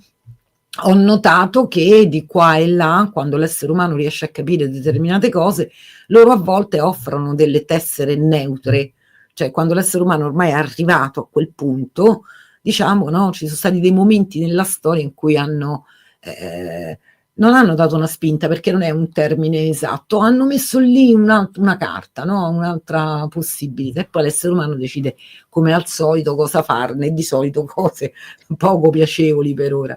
E quindi ho notato che durante le mie trasmissioni spesso e volentieri mi sono ritrovata con, cioè io poi no, magari poi in separata sede mi hanno scritto, quindi sapevo che stavano in diretta, e quindi mi è successo anche durante alcune live di sapere, live inteso come conferenze live, di vedermene alcuni là. Quindi succede, ci sono anche questi. Cosa fanno? Secondo me osservano. Beh, sono osservatori. Se Sì. non osservano gli Che osservatori. cosa osservano non saprei però esattamente cosa dirti, Io cos'è che un'ipotesi osservano? te la potrei azzardare subito. Dimmi. Essendo ibridi, tra virgolette, ed vivendo tra gli umani, hanno un occhio più particolareggiato, che magari proprio per un discorso di mentalità aliena, gli alieni potrebbero non comprendere determinate cose umane che invece un Quello osservatore... sì, quello in parte sì, l'avevo già intuito anch'io, e sì, concordo, ma non c'è solo questo. Vabbè, Non è sì. solo quello l'aspetto. Sicuramente questo aspetto facilita, vivono in mezzo a noi, per cui per forza di cose. Sono terrestri loro, questo è il loro pianeta. Noi non lo sappiamo, ma condividiamo con una specie il pianeta. Hai a che fare con gli osservatori, ti chiede Gabkar. Sì, con alcuni c'ho proprio relazioni amicali, cioè sono a tutti gli effetti uguali a me, uguali a te, quindi vivono in mezzo a noi, pagano le tasse, no? Vanno a mangiare, fanno tutto quello che fate voi, ecco. Solo che ti assicuro che nessuno può, a meno che tu non sei, ma neanche addotto basta, ecco. A meno che tu non sai proprio certe cose, non potresti mai, assolutamente mai riconoscerli in nessuna maniera. Nessuna maniera. Non occupano posizioni di potere, quindi tutti quelli che pensano che ci sono le famiglie, no? Potenti, quelli sono esseri umani. L'osservatore sta dietro le quinte sempre, quindi non è possibile. Ecco, sì, io ne conosco diversi, diciamo. Rido perché alcuni sono veramente molto simpatici. Allora, c'è qualcosa che questi esseri ti hanno detto o fatto che ti ha destabilizzato? Per ora no, spero che non accada. Per ora no, per ora non è successo, insomma, se fossi stata destabilizzata sarebbe stato un gran problema, anche perché io vivo la vita di tutti i giorni, sono a parte il periodo della mia giornata che dedico a questi studi, e io poi vivo come tutti quanti voi, ho gli amici, a parte che adesso c'ho pure una certa età, esco sicuramente meno, però insomma ho fatto una vita come tutti quanti voi, locali, discoteche, cinema, associazioni, cultura, insomma tutto quello che fate voi l'ho fatto io non sono un'osservatrice, io sono un essere umano, quindi...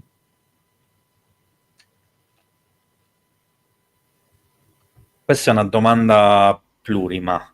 Hai mai visto i Dargos di Zanfretta? Hai mai avuto a che fare con la Federazione Galattica di Luce? E se esiste, secondo te?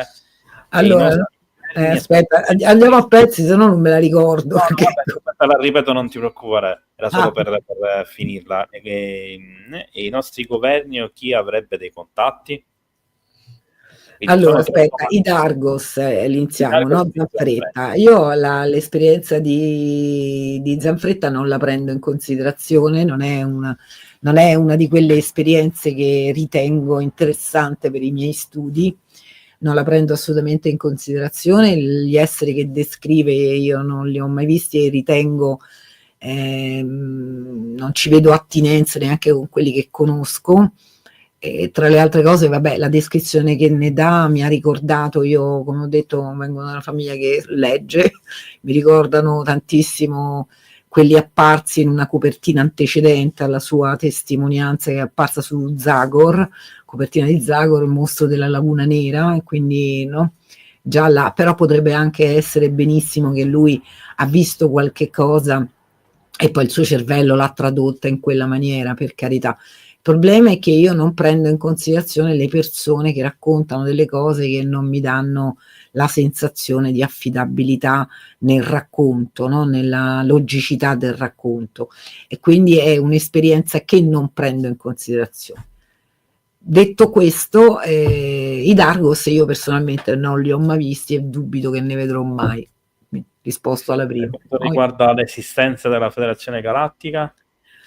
Allora, credo che se tu ti trovi davanti, se hai a che fare con questi esseri e vai, che ne so, in una loro base e vedi il nostro via vai di popolazioni talmente diverse, ognuna affaccendata in cose sue, la sensazione di una flotta galattica tu potresti averla. Poi quello che è stato costruito intorno a questo termine non mi riguarda minimamente, ormai è proprio pura fantasia, fantascienza, e quindi non la prendo chiaramente in considerazione. E per quanto riguarda gli esseri di luce, dal mio punto di vista esistono, ma non sono alieni, è mondo altro. Ci sono delle forme di mondo altro che si possono manifestare in quella maniera, sembrano proprio delle cose luminose, ecco, dei bambini, no? Così come può succedere che si possano vedere nel mondo altro degli esseri che camminano per esempio nei boschi, che possono avere, no? Sembrano fatti di fuoco, quindi esiste quello, ma è mondo altro e non sono alieni. Per quanto riguarda invece le cose che esistono nella realtà e che non hanno a che fare né con mondo altro né con gli alieni, dobbiamo parlare di quelle che sono le sfere luminose, no?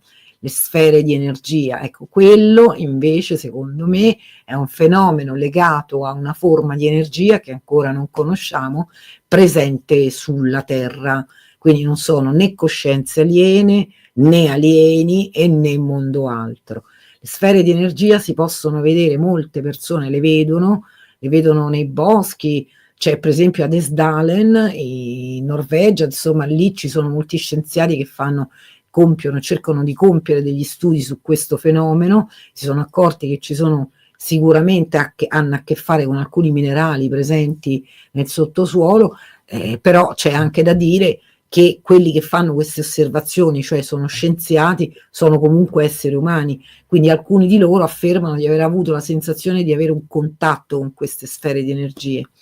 Io le sfere di energia le vedo fin da bambina, cioè, per me non è, se vai nei boschi è proprio è consuetudine, no? Soprattutto serale, quindi so perfettamente che non sono coscienze, non parlano. Mi ha ricordato un fenomeno che forse molti di voi hanno vissuto, soprattutto adesso che arriva l'inverno, no? Ti ritrovi davanti a un camino con questo fuoco che scoppietta e ti ci perdi dentro a immaginare. Immaginate i primi uomini che avevano a che fare con questo elemento, il fuoco, avranno sicuramente avuto delle intuizioni immaginando che sia stato il fuoco a suggerirgliele, no? Quindi una vera e propria comunione con questi elementi. Credo che è la stessa cosa che sta accadendo all'essere umano con le sfere di energia. Siccome non sappiamo che cosa sono, non ne abbiamo idea, vediamo solamente che hanno dei colori ben precisi, no? Sono di solito bianche, blu, verdi, arancioni, rosse o gialle, no? Hanno questi colori ben precisi, le vediamo che diventano grandi, poi più piccole, in alcune volte da una se ne staccano centinaia di pezzi, poi rientrano dentro, no? Le famose per l'ufologia Floctias, no? In realtà quelle non sono aliene per me, poi ripeto, ognuno è libero di fare quello che gli pare. Dal mio punto di vista entro poco tempo, adesso poco tempo non significa dopodomani ovviamente, riusciremo anche a comprendere quel tipo di energia che non è un'entità e non è cosciente.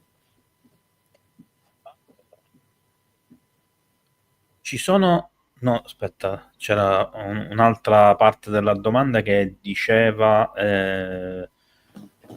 quali governi o persone di governo sarebbero in contatto. Nessuno. Questa è un'idea molto umana, che gli alieni siano in contatto con i nostri governanti. Sono alieni, possono fare quello che gli pare senza aver bisogno di passare tramite nessun tipo di rapporto. È come se tu dovessi andare a prelevare una formica e ti devi mettere d'accordo col capo delle formiche, ma chi se lo fila il capo? È un essere umano come gli altri.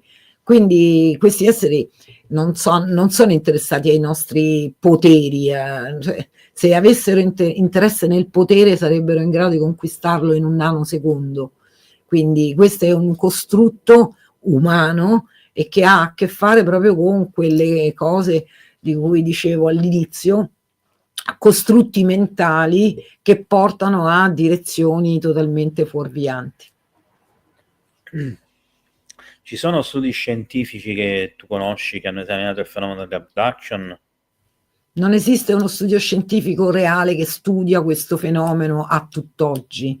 I tentativi che sono stati fatti io li ritengo vere e proprie pagliacciate. Tra l'altro l'uso dell'ipnosi per quanto riguarda, no, lo studio del fenomeno abduction è quanto di più illogico si possa usare. Primo, non sappiamo niente di come funziona il nostro cervello e mancando questo tipo di informazione non sappiamo poi quello che si scatena.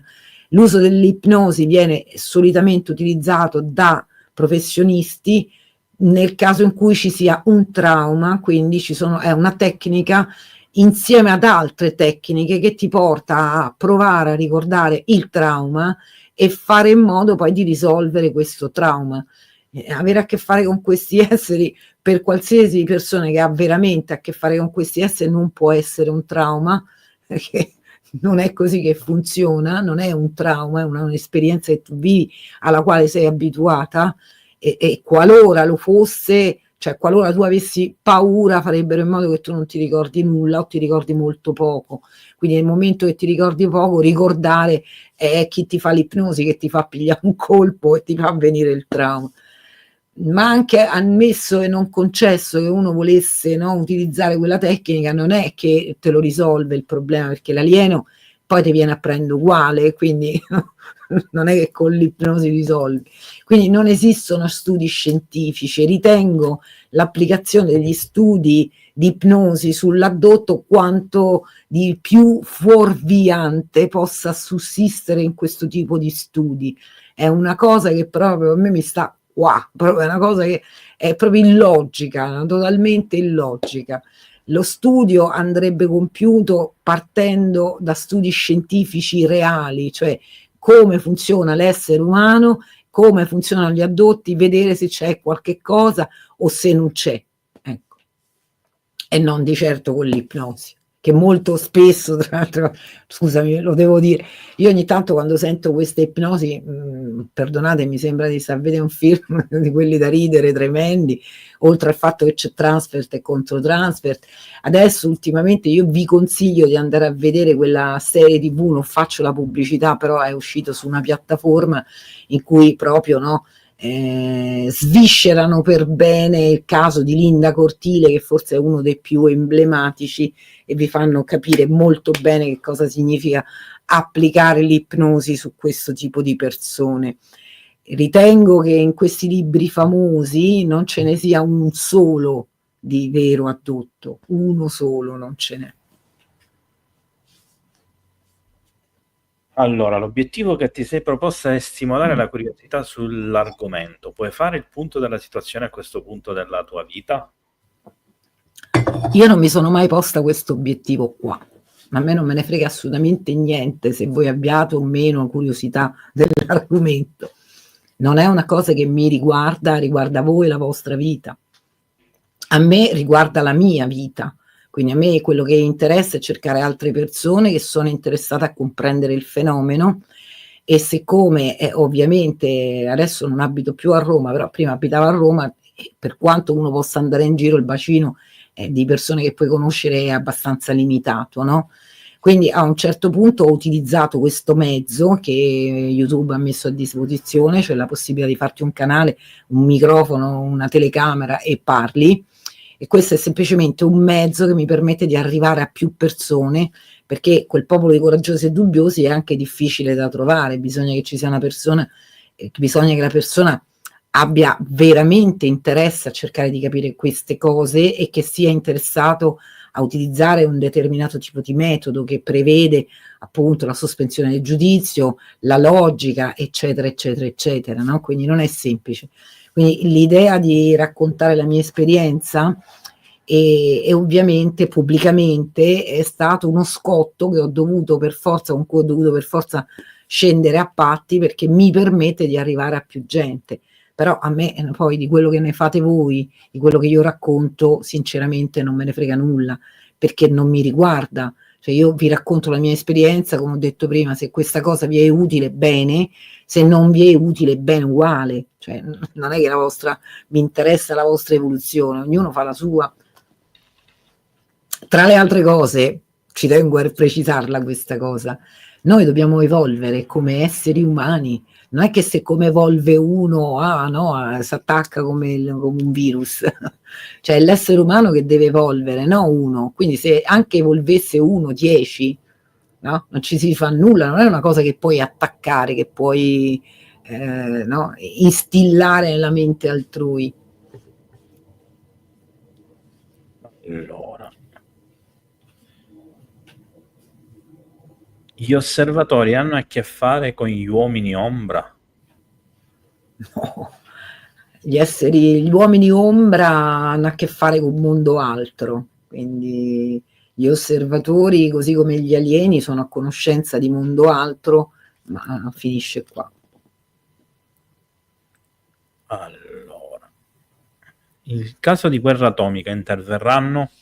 Assolutamente no, sarebbe illogico farlo. È nelle nostre corde anche scegliere di estinguerci. Personalmente ritengo che siamo ancora agli inizi del nostro cammino, siamo una specie abbastanza giovane, il nostro pianeta è a metà della sua vita in quanto dipendiamo dal Sole, no? Il Sole è un pianeta, cioè è una stella che vivrà ancora abbastanza, almeno no? Fino, diciamo che sulla Terra per almeno altri 3 miliardi di anni forse ce la possiamo ancora fare a stare qui. In realtà fra 4 miliardi e mezzo di anni finisce tutto quanto. Quindi fate un po' il calcolo, no? Abbiamo ancora molto tempo davanti a noi e probabilmente vivremo diverse guerre nel corso del tempo, e probabilmente anche molto feroci, e quindi con utilizzo, no, di varie armi che ci siamo inventati per nuocerci, fino a che non riusciremo a comprendere che questo modo di fare è totalmente illogico, no? Noi siamo una specie e dovremmo cercare di fare in modo che tutta la specie possa arrivare ad esprimersi al meglio del suo potenziale, ma nel momento che faremo quello faremo un salto, no? Cominceremo a ragionare con l'anarchia intelligente, che è il modo in cui vivono questi esseri. Questi esseri chiaramente non si governano, no? Loro vivono attraverso una forma che ho chiamato anarchia intelligente, e quindi noi cominceremo a sperimentare questo tipo di pensiero, però ci vorrà molto tempo. Non intervengono perché sicuramente agli inizi della nostra storia magari qualche cosina, non lo nego, che avranno anche fatto, no? Ma adesso siamo a un punto evolutivo che sta veramente a noi, quindi no, non interverranno. Nessuno ci salverà. Allora, da questo punto di vista, naturalmente, mi sento in dovere di dire anche la mia. Certo. E allora, in primo luogo, se mai qualunque tipo di essere extraterrestre in contatto con l'essere umano avesse mai avuto intenzione di intervenire e di evitare la guerra nucleare, io questa cosa ve l'ho detta comunque in live 1 miliardo di volte, lo avrebbero già fatto, cioè sono stati condotti 2500 esperimenti nucleari sulla Terra, non li avrebbero di certo permessi, non aspetterebbero il lancio di 10 testate nucleari su 10 città, a parte che c'è già stato a Hiroshima e Nagasaki, quindi anche quella ipotesi non avrebbe alcun senso. Per quanto riguarda, ma giusto per dovere di cronaca, io ricordo che Angela sta esprimendo delle sue opinioni naturalmente dettate da la sua conoscenza e consapevolezza, che non è Esattamente. necessariamente una cosa che deve essere obbligatoria e condivisa. Ognuno ha le sue idee, ognuno fa il suo percorso. Assolutamente. Io stesso non sono d'accordo, per esempio, su alcune cose che ha detto Angela, ma essendo l'ospite io la sto facendo parlare Ognuno è perché... libero, no? Esatto, dico, ognuno deve potersi esprimere e un canale di informazione, l'ho detto all'inizio, deve permettere a tutti di dire la propria, e poi sta a chi sta dall'altra parte decidere cosa prendere di quell'esperienza, di quel racconto, di quella storia, di Esatto. quella qualunque cosa sia, non solo in questo caso, in tutti i casi, incluso anche quando sono io solo naturalmente a parlare. Questo è fondamentale per la questione proprio del libero arbitrio. Sì. Chiusa questa parentesi. Aspetta, volevo anche aggiungere, cioè questi esseri ovviamente non sono, allora loro non sono interessati a noi, perché noi non siamo i loro figli, noi siamo una possibilità. Se la noi come possibilità ce la facciamo, bene, e se no se ne fabbricano centinaia di possibilità, chiaro? A loro interessa il pianeta, perché il pianeta è un luogo, questo pianeta, dove è possibile appunto fabbricare, no? Uno si augura che quella fabbricazione ce la faccia, però detto questo, per ora noi siamo dotati di armi, comprese quelle nucleari, tutte quelle diciamo avanzatissime, non esiste solo la bomba termonucleare, esistono anche altre cose, no? Però per ora sono, insomma, no, sono tipo al pianeta intendono, gli fa una pungicata, perché il pianeta, se anche dovesse succedere che esplodiamo tutte le bombe che abbiamo, si ferma la vita per un po' di tempo, poi piano piano il pianeta si ripristina. È chiaro? Guardate quello che succede, no, nei luoghi dove tirano le bombe. Certo, ci vuole molto tempo, a quel punto quindi verrebbero meno le condizioni per noi per poter sopravvivere, ma il pianeta Terra di certo non muore, non siamo ancora in grado di nuocere veramente al pianeta, no?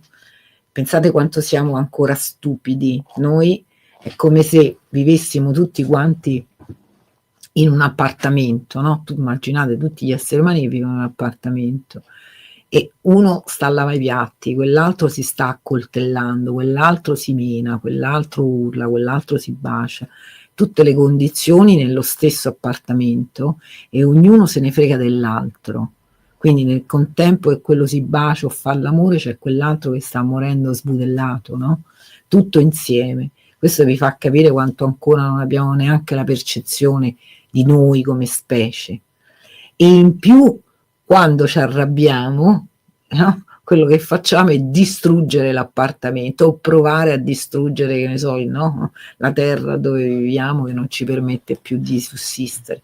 Noi siamo ancora molto lontani da comprendere tanti meccanismi. Ma ce la faremo, io sono possibilista. Direi che le possibilità sono infinite in un senso e nell'altro, quindi sperare fino alla fine, credere fino alla fine, ma purtroppo nella realtà in cui viviamo a volte è anche difficile. In questo frangente è diciamo abbastanza complesso, però l'arco della storia ci insegna che ci sono stati dei momenti anche meravigliosi, no?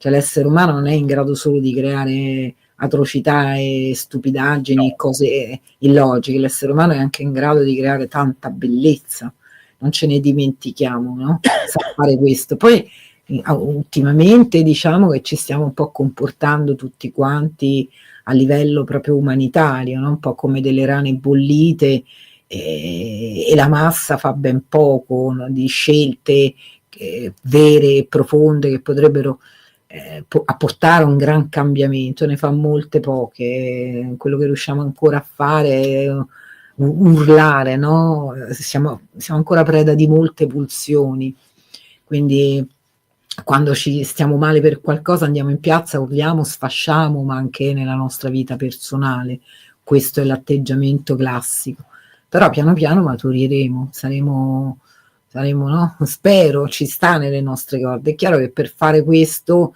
bisognerà arrivare a fare determinati processi di crescita, e probabilmente, no, non è detto che non passino anche per diverse guerre che decideremo di farci. Io non la vedo una cosa totalmente da escludere. Allora, ti è mai capitato ti è mai capitato che gli osservatori ti facessero capire verso quali argomenti sarebbe più interessante volgesse l'uomo rispetto a tutto ciò di cui In generale? rispetto a tutto ciò di cui si continua a ripetere a livello ufologico e scientifico? Io non li ho visti tanto interessati all'ufologia, nel senso, so che seguono, perché comunque seguono osservando l'essere umano, seguono. Per ora no, mi è parso che ci fosse questa cosa o quest'ufologo da loro interessato. No, io con loro faccio tantissimi discorsi, chiaramente legati a questi argomenti, e non mi hanno mai dato l'impressione di come dire, caldeggiare un argomento piuttosto che un altro. Siamo anche da questo punto di vista, caro amico, e quello non è che c'è bisogno di dirmelo, che me lo dicessero loro, io lo vivo, l'esperienza, e lo vedo, quello che diciamo, al di là dell'ufologo, no? Al di là dell'ufologo, stiamo parlando di esseri umani, al di là di questo, l'essere umano è ancora molto lontano, cioè non è da tutti, ecco, provare a generare un tipo di pensiero diverso, ma d'altronde questo lo possiamo osservare in tutti i settori, no? In qualsiasi settore dove c'è bisogno di intelletto. Quello che posso dire è che osservo io come essere umano, e non solo io, lo osserva anche la scienza, una diminuzione abbastanza preoccupante in questo frangente di questa nostra epoca dell'intelligenza, della capacità di ragionare. Che cos'è l'intelligenza per me? Al di là di quello che poi dicono alcuni scienziati che suddividono, sembra quasi che ti danno la calla, no? C'è questa intelligenza piuttosto che quest'altra. Uno dice, vabbè, io sono impedito, però ho l'intelligenza emotiva. L'intelligenza per me è la capacità di relazionare i dati e di capire come vanno incastrati. Quella è l'intelligenza in qualsiasi settore. Quindi per ora il nostro grado, questa capacità è in diminuzione, non lo dico io, lo dice proprio, lo dicono chi studia l'intelligenza, l'andamento dell'intelligenza nella nostra specie. Questo fa sì che in ogni settore, dalla medicina, ed è molto grave, per finire anche alla scienza, no? La fisica, si procede molto lentamente perché ci sono poche persone in grado veramente di pensare. Allora, Non riguarda solo l'ufologia. Massimo Cirami, dal contatto con esseri più evoluti, hai avuto la percezione di aver sviluppato doti sensoriali al di sopra della media? Se sì, puoi dire quali? Ma proprio no. No, non è, cioè qualsiasi dote, tra virgolette, intanto non è una dote, è una peculiarità dell'essere umano, e se io la possiedo, come quella di vedere mondo altro, non la possiedo io, è perché sono un essere umano, la possiedono tutti gli esseri umani. Diciamo che quello che ho notato è che se tu sei, tra virgolette, uso questo termine che a me proprio veramente mi disgusta, però è per capirci, ho notato che chi ha a che fare con questi esseri, quindi che si può definire addotto, quindi contattato addotto è la stessa cosa per me, ha determinate caratteristiche, ma non è che ha queste caratteristiche perché ha a che fare con gli alieni, è che l'essere umano ce l'ha, e quindi se tu hai a che fare con loro li devi per forza avere. Quindi tutti quelli che hanno a che fare con loro hanno anche a che fare con un mondo altro, è proprio di default. Ma tutti gli esseri umani hanno a che fare con un mondo altro, e non è che siccome tu hai a che fare con un mondo altro sei di conseguenza addotto, chiaro? Quindi le peculiarità che io posseggo, e le posseggo come tantissimi altri esseri umani, che va dai sogni premonitori all'anticipazione di alcuni eventi, alla percezione della realtà diversa, ai momenti di spazio-tempo diversi, a ombre, non esistono solo le ombre, c'è tanto, no? Che viene poi studiato dall'esoterismo, che se ne vorrebbe impadronire come potere. Tutto questo è in conseguenza al fatto che io sono un essere umano, quindi non dipende dagli alieni, e non è né il contatto con loro né l'essere addotta da loro che ti diciamo, allarga queste cose. Questo è il vedere mondo altro, avere a che fare con tutto quello che ci circonda è, appunto, ripeto, peculiarità dell'essere umano, dipende dal proprio DNA, dipende dalle informazioni che sono state tramandate a livello genetico. Ci sono alcuni che vedono tanto, altri che vedono poco, altri che pensano di vedere niente, ma non è così. Tutti, almeno una volta nella vita, hanno sperimentato qualcosa che potrebbe definirsi paranormale, no? Anche il semplice anticipare, il sentire che c'è qualcun altro che ti sta pensando, oppure pensare a una persona e quella persona ti chiama, no? Quante volte sarà successo, pensi a una persona che non vedi da tanto tempo e tracca quella persona, o ti chiamo, la incontri, o qualcuno ti parla di lei, no? E ci hanno poi creato sopra tutte quelle, tra virgolette, per me stronzate delle... Vabbè, chiudo parentesi, neanche ne voglio parlare. Se pensate che questo era un mezzo attraverso il quale l'essere umano poteva comunicare in tempi molto antichi. Per quando noi vivevamo nelle caverne, non è che c'erano i telefonini, non è che c'erano i segnali di fumo, quindi un gruppo, erano gruppi di poche persone, no? 20 elementi, 30 elementi che vivevano, alcuni andavano a caccia, altri rimanevano.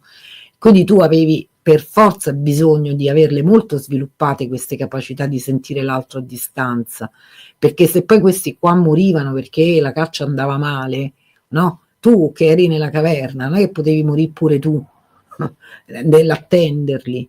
Quindi molte delle capacità che noi abbiamo sono riminiscenze di qualche cosa che ci è servito altamente, altre sono appunto capacità che ci permettono di vedere una realtà più allargata, però ritengo che appartengano all'essere umano. Io ho alcune cose, conosco altri esseri umani che ne hanno molto più di me, non sono assolutamente addotte.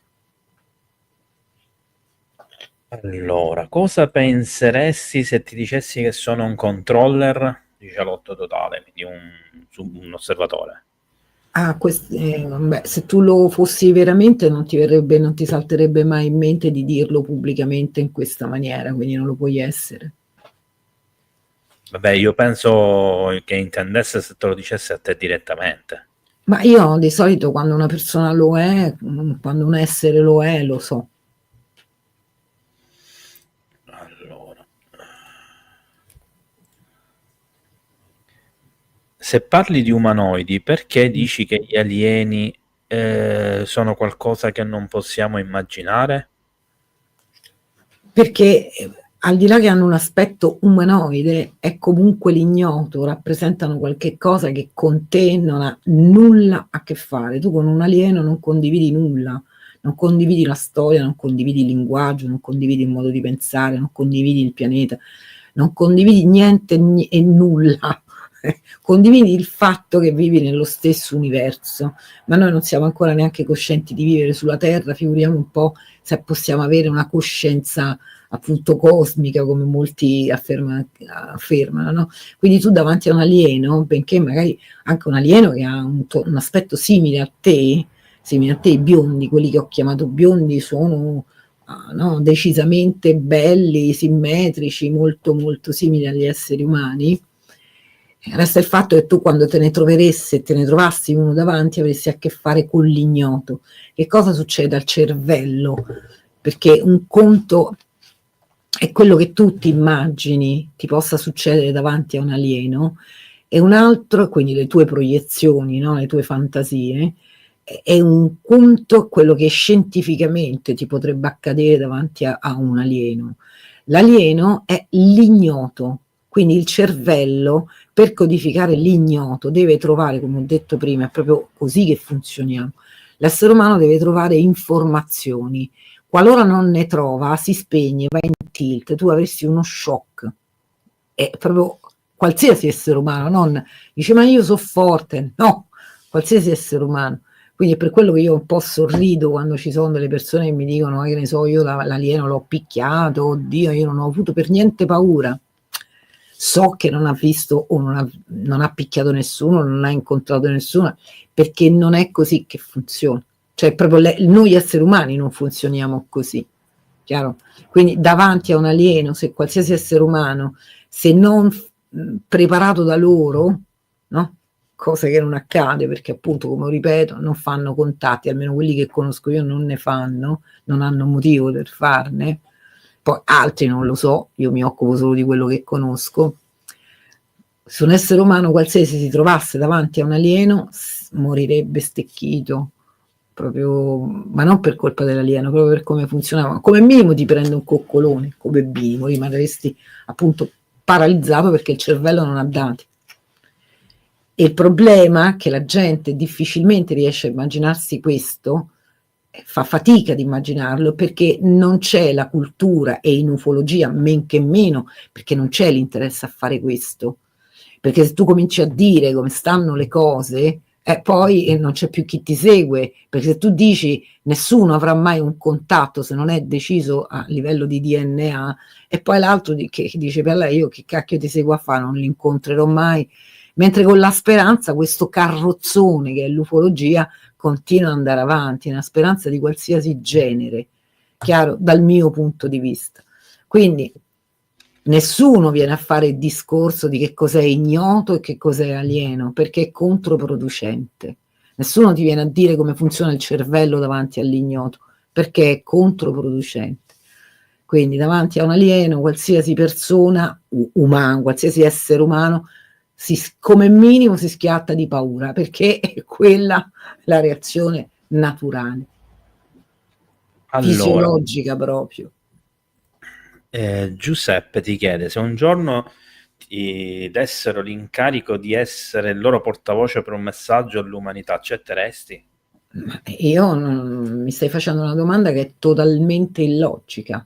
Nessun alieno, proprio non riesco neanche proprio a codificarla, perché, ripeto, nessun alieno è così, perché dovrebbe mai dare un messaggio all'umanità? Perché mai dovrebbe fare questa cosa? Per fare cosa e dire che cosa? E se casomai un alieno volesse fare questo, mettiamo, no? Facciamo questa ipotesi folle, no? Non andrebbe da Angela Stella La Rosa. Se un alieno deve veramente dare un messaggio all'umanità, va da un potente della Terra che è in grado di muovere masse, non Angela Stella La Rosa o chiunque, insomma, a livello, no, nostro. Cioè, hai a disposizione, così come puoi chiacchierare con me, puoi chiacchierare col Presidente degli Stati Uniti, con persone che hanno veramente potere, no? Se il messaggio che devi dare, che lo dai a Angela Stella o a qualsiasi persona, è illogico, funziona solo perché noi esseri umani, questo pensiero funziona solo perché noi esseri umani viviamo l'ufologia come così un gioco, un posto dove sognare. Se uno si mette veramente a ragionare, si chiede, no? Si dovrebbe chiedere, ma questi sono alieni o sono esseri umani che si divertono? Probabilmente è quello che faremmo noi, a noi ci piace questa cosa di dare, no, il messaggino a quella persona, così quella persona diventa speciale, che diventa il messaggero degli alieni. Ragazzi, vabbè, siamo tutti uguali, siamo proprio tutti uguali, siamo esseri umani. Diciamo che, come hai detto in più di un'occasione, la mente umana è veramente molto particolare e spesso ci si convince di tante cose, ci si esalta da soli. Sì. Ma io non penso che siano tutti in malafede quelli che danno i messaggi salvifici, alcuni ci credono, proprio sono in buona fede, ci credono. No, ma infatti secondo me è proprio una caratteristica umana, no? C'è poco da fare. Scusa, volevo raccontare questa esperienza che mi è capitata, no? Mi è capitata. Mi è successo, non solo va bene alcuni ascoltatori che hanno telefonato raccontando, ma a me è successo proprio con persone che conosco, perché tanto tempo fa, quando insomma ero giovane, facevo parte di varie associazioni, io ho sempre frequentato associazioni, andavo per conferenze senza raccontare mai niente di mio. Io ho iniziato a raccontare pubblicamente le mie cose appena 6 anni fa, no? Quindi andavo anche a fare, a guardare, come si chiama, no? Che vai a vedere gli alieni di notte. In spiaggia ti metti lì con un po' di persone, si sta là, si guarda. Gli UFO, no? Gli alieni. Sì, se passano degli UFO, no? Lo skywatching. Skywatching, non mi veniva. L'ho fatto diverse volte, anche in diversi luoghi, non solo d'Italia. E mi è successo più di una volta, magari, di vedere qualche cosa al di là che poi non è sicuro che sia alieno, no? Perché tu per essere certo che è alieno dovresti conoscere a menadito tutti i fenomeni naturali o meccanici che l'essere umano è in grado di riprodurre o che questa terra è in grado di riprodurre, no? E di solito questi avvistamenti durano qualche istante, non è che durano 3 ore così puoi osservarli bene, quindi è un po' difficile, però a volte hai proprio quella sensazione. E mi è capitato con alcune persone che queste a un certo punto pensassero che cioè l'avvistamento dipendesse dal fatto che loro erano là, cioè come dire che, capisci, che l'alieno non è che è passato lì per caso e tu per puro caso l'hai visto, no, l'alieno è passato là appositamente per te, quindi arriviamo a questi livelli, no? È come se io passo per la macchina con la macchina e c'è una formica che è convinta che io passo là per lei. Il paragone è esattamente quello, questi alieni neanche sanno che esisti, ma non perché se ne fregano, ma perché pensano all'essere umano come forma, siamo 8 miliardi siamo, no? Allora, posso chiederti una cosa, dice Mari, credo che ti segua ed è un'amica comune. Cosa pensi dei crop circle? Crop circle sono assolutamente fatti dagli esseri umani, gli alieni non si mettono a fare disegnetti, tra le altre cose io ho trovato sempre illogica questa cosa, cioè intanto tutte le volte che ci sta uno di questi disegnetti ci stanno sempre informazioni che noi conosciamo, quindi io mi chiedo, no? Adesso deve essere un po' violenta, un po' di parolaccia all'angelo, cioè alieno, ma che siamo deficienti? Cioè, mi fai il disegnetto, fai tutto sto casino per poi ripetermi una formula matematica o chimica o genetica che io già conosco. Alieno, se devi fare un disegno che mi vuoi comunicare qualcosa, comunica qualcosa che io non conosco. Allora là già potrei avere qualche dubbio, no? Per me assolutamente è assolutamente farina, tutti dal primo all'ultimo, farina del sacco assolutamente umano. Penso però che in tempi invece molto antichi, per esempio ai tempi dei tempestari, si chiamavano così, no? C'erano questi che no, facevano delle cose nel grano e quindi in tempi molto antichi, stiamo parlando del Medioevo, questi si arrabbiavano, dicevano che c'erano questi tempestari che stavano sulle barche, che navigavano nel cielo e che distruggevano le messi, no?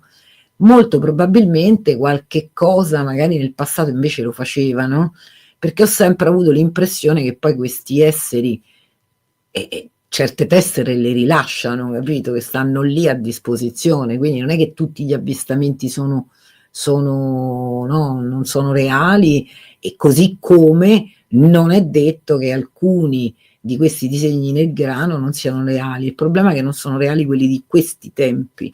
Quindi sarebbe stato necessario andare a vedere quelli di tempi antichi, quando erano veramente loro a farli. Quello che però abbiamo è la testimonianza di alcune persone che affermavano, addirittura nei tempi del Medioevo, questo. Quindi quello è un aspetto interessante. Per ora tutti quelli che ho visto, e vi assicuro, insomma, faccio questo, mi occupo di ricerca, nessuno di questi disegnetti mi ha convinto. Poi ognuno è libero di credere in quello che gli pare. Secondo me tecnologia umana, magari fatta anche per certi tipi di interesse, diciamo così. Allora, intanto do lo stop alle domande, così facciamo le ultime che ci sono. Sì, anche perché io non so da quant'è che stiamo parlando, non so neanche più che ore sono. Sono 2 ore e 26 minuti. Allora, ci sono le ultime 6 domande e poi andiamo verso la chiusura. Quindi da ora in poi sappiate che non prendo altre domande. Cosa pensi delle dichiarazioni di David Fravor riguardo l'intercettazione dell'UFO Tic Tac e in generale del caso UFO della portaerei Nimitz? Quello è un caso abbastanza interessante, mi è piaciuto moltissimo. Diciamo che l'osservazione di questi mi è interessato pure vedere, proprio osservare come i miei simili finalmente facessero qualche cosa che io ho giudicato epocale. Cioè che cosa? Il fatto che grazie a questo, ma non solo grazie a questo, si è deciso finalmente di dare un altro tipo di nome a questi avvistamenti. Non si chiamano più UFO, ma si chiamano WAP, con buona pace di molti ufologi incazzati neri da questo cambio di nome.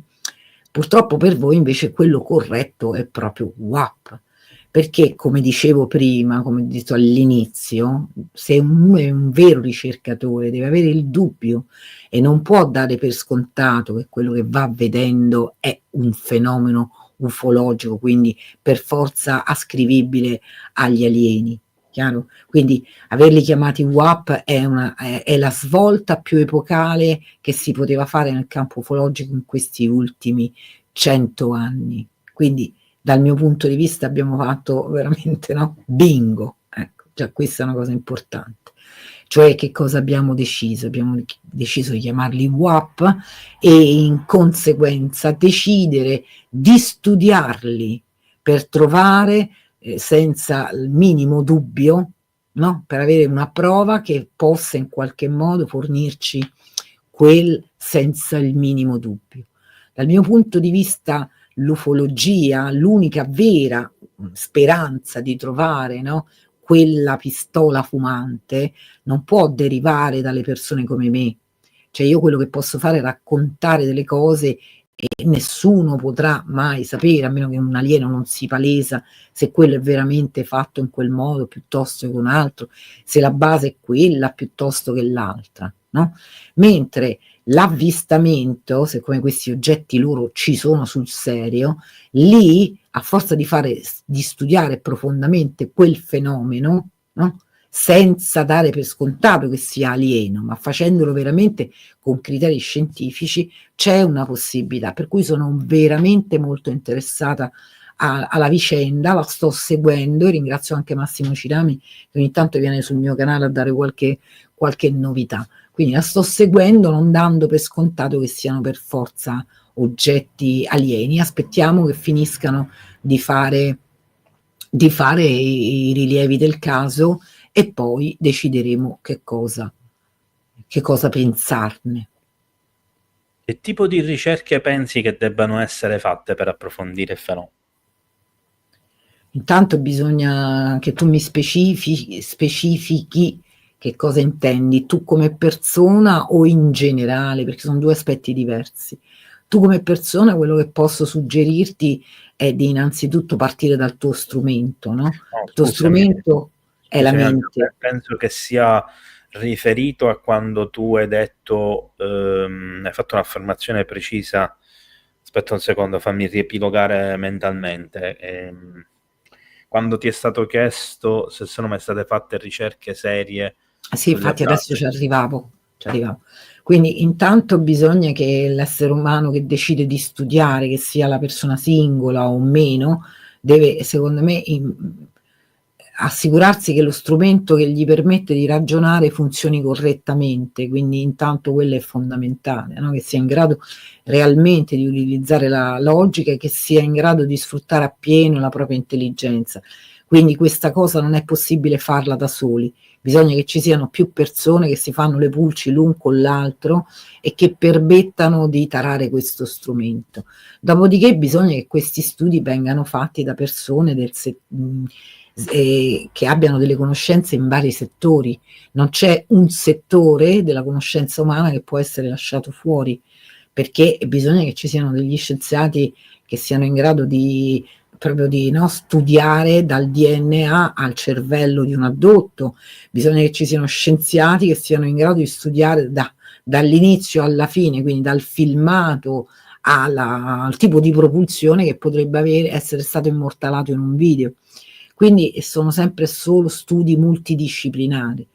È chiaro che però bisogna che vengano compiuti da persone intelligenti. Allora,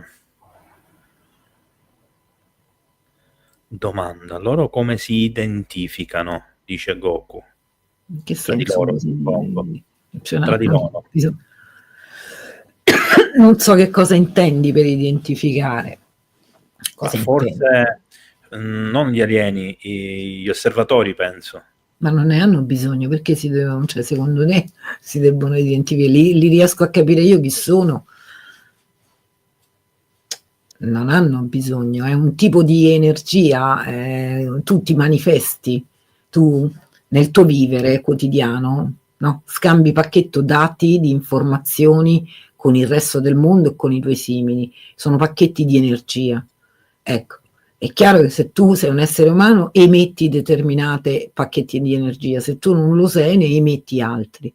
Siccome io ho a che fare con loro da quando ero bambina e probabilmente da chissà da sempre, quindi me la porto dentro e chissà quante interazioni profonde ho avuto, almeno questo per ora è l'idea che me ne sono fatta, ho un qualcosa che mi piacerebbe appunto che fosse studiato. Io quando mi ritrovo davanti a un osservatore, ma anche senza che lo vedo, cioè magari mi scrive anche pubblicamente o che ne so, no? O mi scrive in priva, io lo sento, è proprio quella cosa che succedeva, che adesso stasera non è che sono potuta addentrarmi in tanti temi, no? Però quella cosa che vi dicevo prima, che noi facevamo come esseri umani, no? Di sentire l'altro, di sapere se l'altro era, la caccia era andata a buon fine o se era morto. E quella che ancora adesso abbiamo tutti, che pensiamo a una persona e quella persona ci telefona, la chiamiamo.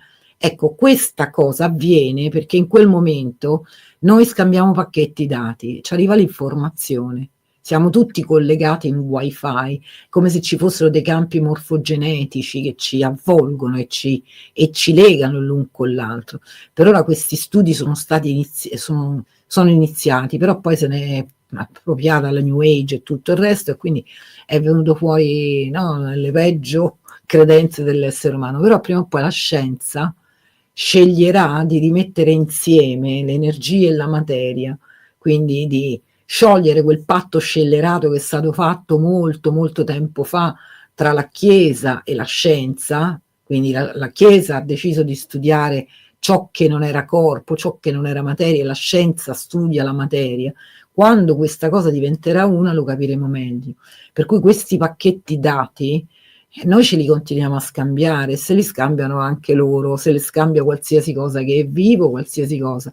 Solo che noi non siamo ancora, non tutti almeno, no? In grado di entrare in quella, chiamiamole frequenze, per cui non le senti, non ti arriva. Per tutti vedi uno di loro, e un osservatore, e non la senti quell'energia, così come non senti quella dei tuoi simili. Io non so perché, non solo io, tanti altri come me, invece siamo in grado, quindi se ho io davanti un osservatore, ma anche se non ce l'ho davanti, lo sento. Allora Angela, c'è l'ultima domanda. Ok. Qui ti si chiede se esiste una base sotto il manto terrestre e cosa ne pensi della Valmalenco. Allora, parto dall'ultima, penso che Gabriele abbia fatto un ottimo lavoro nel non spiegare, quindi non mi vorrei ripetere. Il manto terrestre, ragazzi, dai, non esageriamo, questi esseri hanno sicuramente delle basi qui, alcune sono sotterranee, questo sì, ma non è che arrivano al centro della terra come nei film o nei cartoni animati, no? Ragazzi, siate seri. Per quanto riguarda la Valmalenco, io penso che sia assolutamente fuffa, non l'ho mai assolutamente presa in considerazione. E quanto di più assurdo, quelle foto poi sono veramente visibili dal mio punto di vista, che ho a che fare con gli alieni, li conosco. Allora, voglio dire questo, per quanto mi riguarda, l'unica volta in tutta la mia vita, e l'ho anche mostrata tempo fa, ne parlavo anche con Massimo Cirami, non so se è ancora presente. Allora, è girato un video, ma veramente tanto tempo fa, io ho un frammento, tanto tempo fa è girato un video che a me mi ha lasciato basita, perché è la prima volta che in un fotogramma mi è parso di vedere veramente un grigio. E penso che è l'unico frame dove mi è parso, cioè, non credo che sia un grigio, ma qualcosa di più simile io non l'ho mai visto. Ecco. Quindi adesso, insomma, lo chiedo anche a Massimo, forse da qualche parte ce l'ho ancora quel frammento, ed è apparso in questo video in bianco e nero, dove si vede questo essere che interagisce con un altro molto lungo, che insomma un po' strano, che non mi pare un alieno. Ecco, quindi per quanto riguarda foto, video, ne guardo a centinaia tutti i giorni, io non ho mai visto niente di veramente alieno, a parte appunto qualche video che stanno elaborando, come sapete, in America, no? Quel tic-tac, qualche dubbio ve lo fa venire. Per quanto riguarda invece proprio foto di alieni, ecco, l'unico è questo frammento che è inserito dentro un video dove il resto non ha niente di attinente con gli alieni. Quindi vi chiedo anche perché, è una domanda che fu da $milioni, cioè perché? Perché quel video là, che è un video in bianco e nero, è una sciocchezza incredibile, però all'interno c'è questo frammento e quindi, ma solo se tu li hai visti davvero lo puoi riconoscere che quella lì è un frammento e magari è opera di qualche osservatore. Allora Angela, avevo dimenticato una domanda, probabilmente si era staccata. Una risposta abbastanza secca, direi, perché comunque è una domanda che riguarda la cinematografia, anche se è comunque la tua esperienza, in cui ti si chiede se c'è stato un film al cinema o qualcosa che hai visto comunque che ti ha fatto ricordare l'esperienza vissuta. Qualcosa sì, però è un discorso molto complesso, qualcosa sì. Diciamo che qui e lì qualche cosa l'ho trovata, ci ho fatto anche delle puntate sul mio canale, le trovate, adesso è molto tardi, per cui si aprirebbe un dibattito, un discorso molto complesso e credo insomma che io sono distrutta e stanchissima perché insomma da stamattina che sono in giro, per cui magari ne riparliamo una prossima volta, oppure venite sul mio canale e cercatevi le puntate o fate le domande durante la diretta. Va bene Angela, intanto prima di andare in chiusura, giusto per correttezza, vorrei ricordare che le live streaming vanno in onda il martedì e il venerdì il Salotto dei Misteri alle 21:10 e che il giovedì ci vediamo alle 18:30 con l'Ora del Mistero. Vi ricordo che potete seguirmi anche sul sito internet www.statodiemergenza.com e che per le segnalazioni di avvistamenti e qualunque altra cosa potete contattarmi all'email di servizio ufo-avvistamenti@virgilio.it. Salute. Vi ringrazio tutti quanti di essere stati qui con noi, grazie naturalmente ad Angela per essere stata presente a questa live e naturalmente andiamo verso la chiusura, quindi un saluto e un abbraccio a tutti quanti che sono stati qui con noi, che hanno avuto... Sì.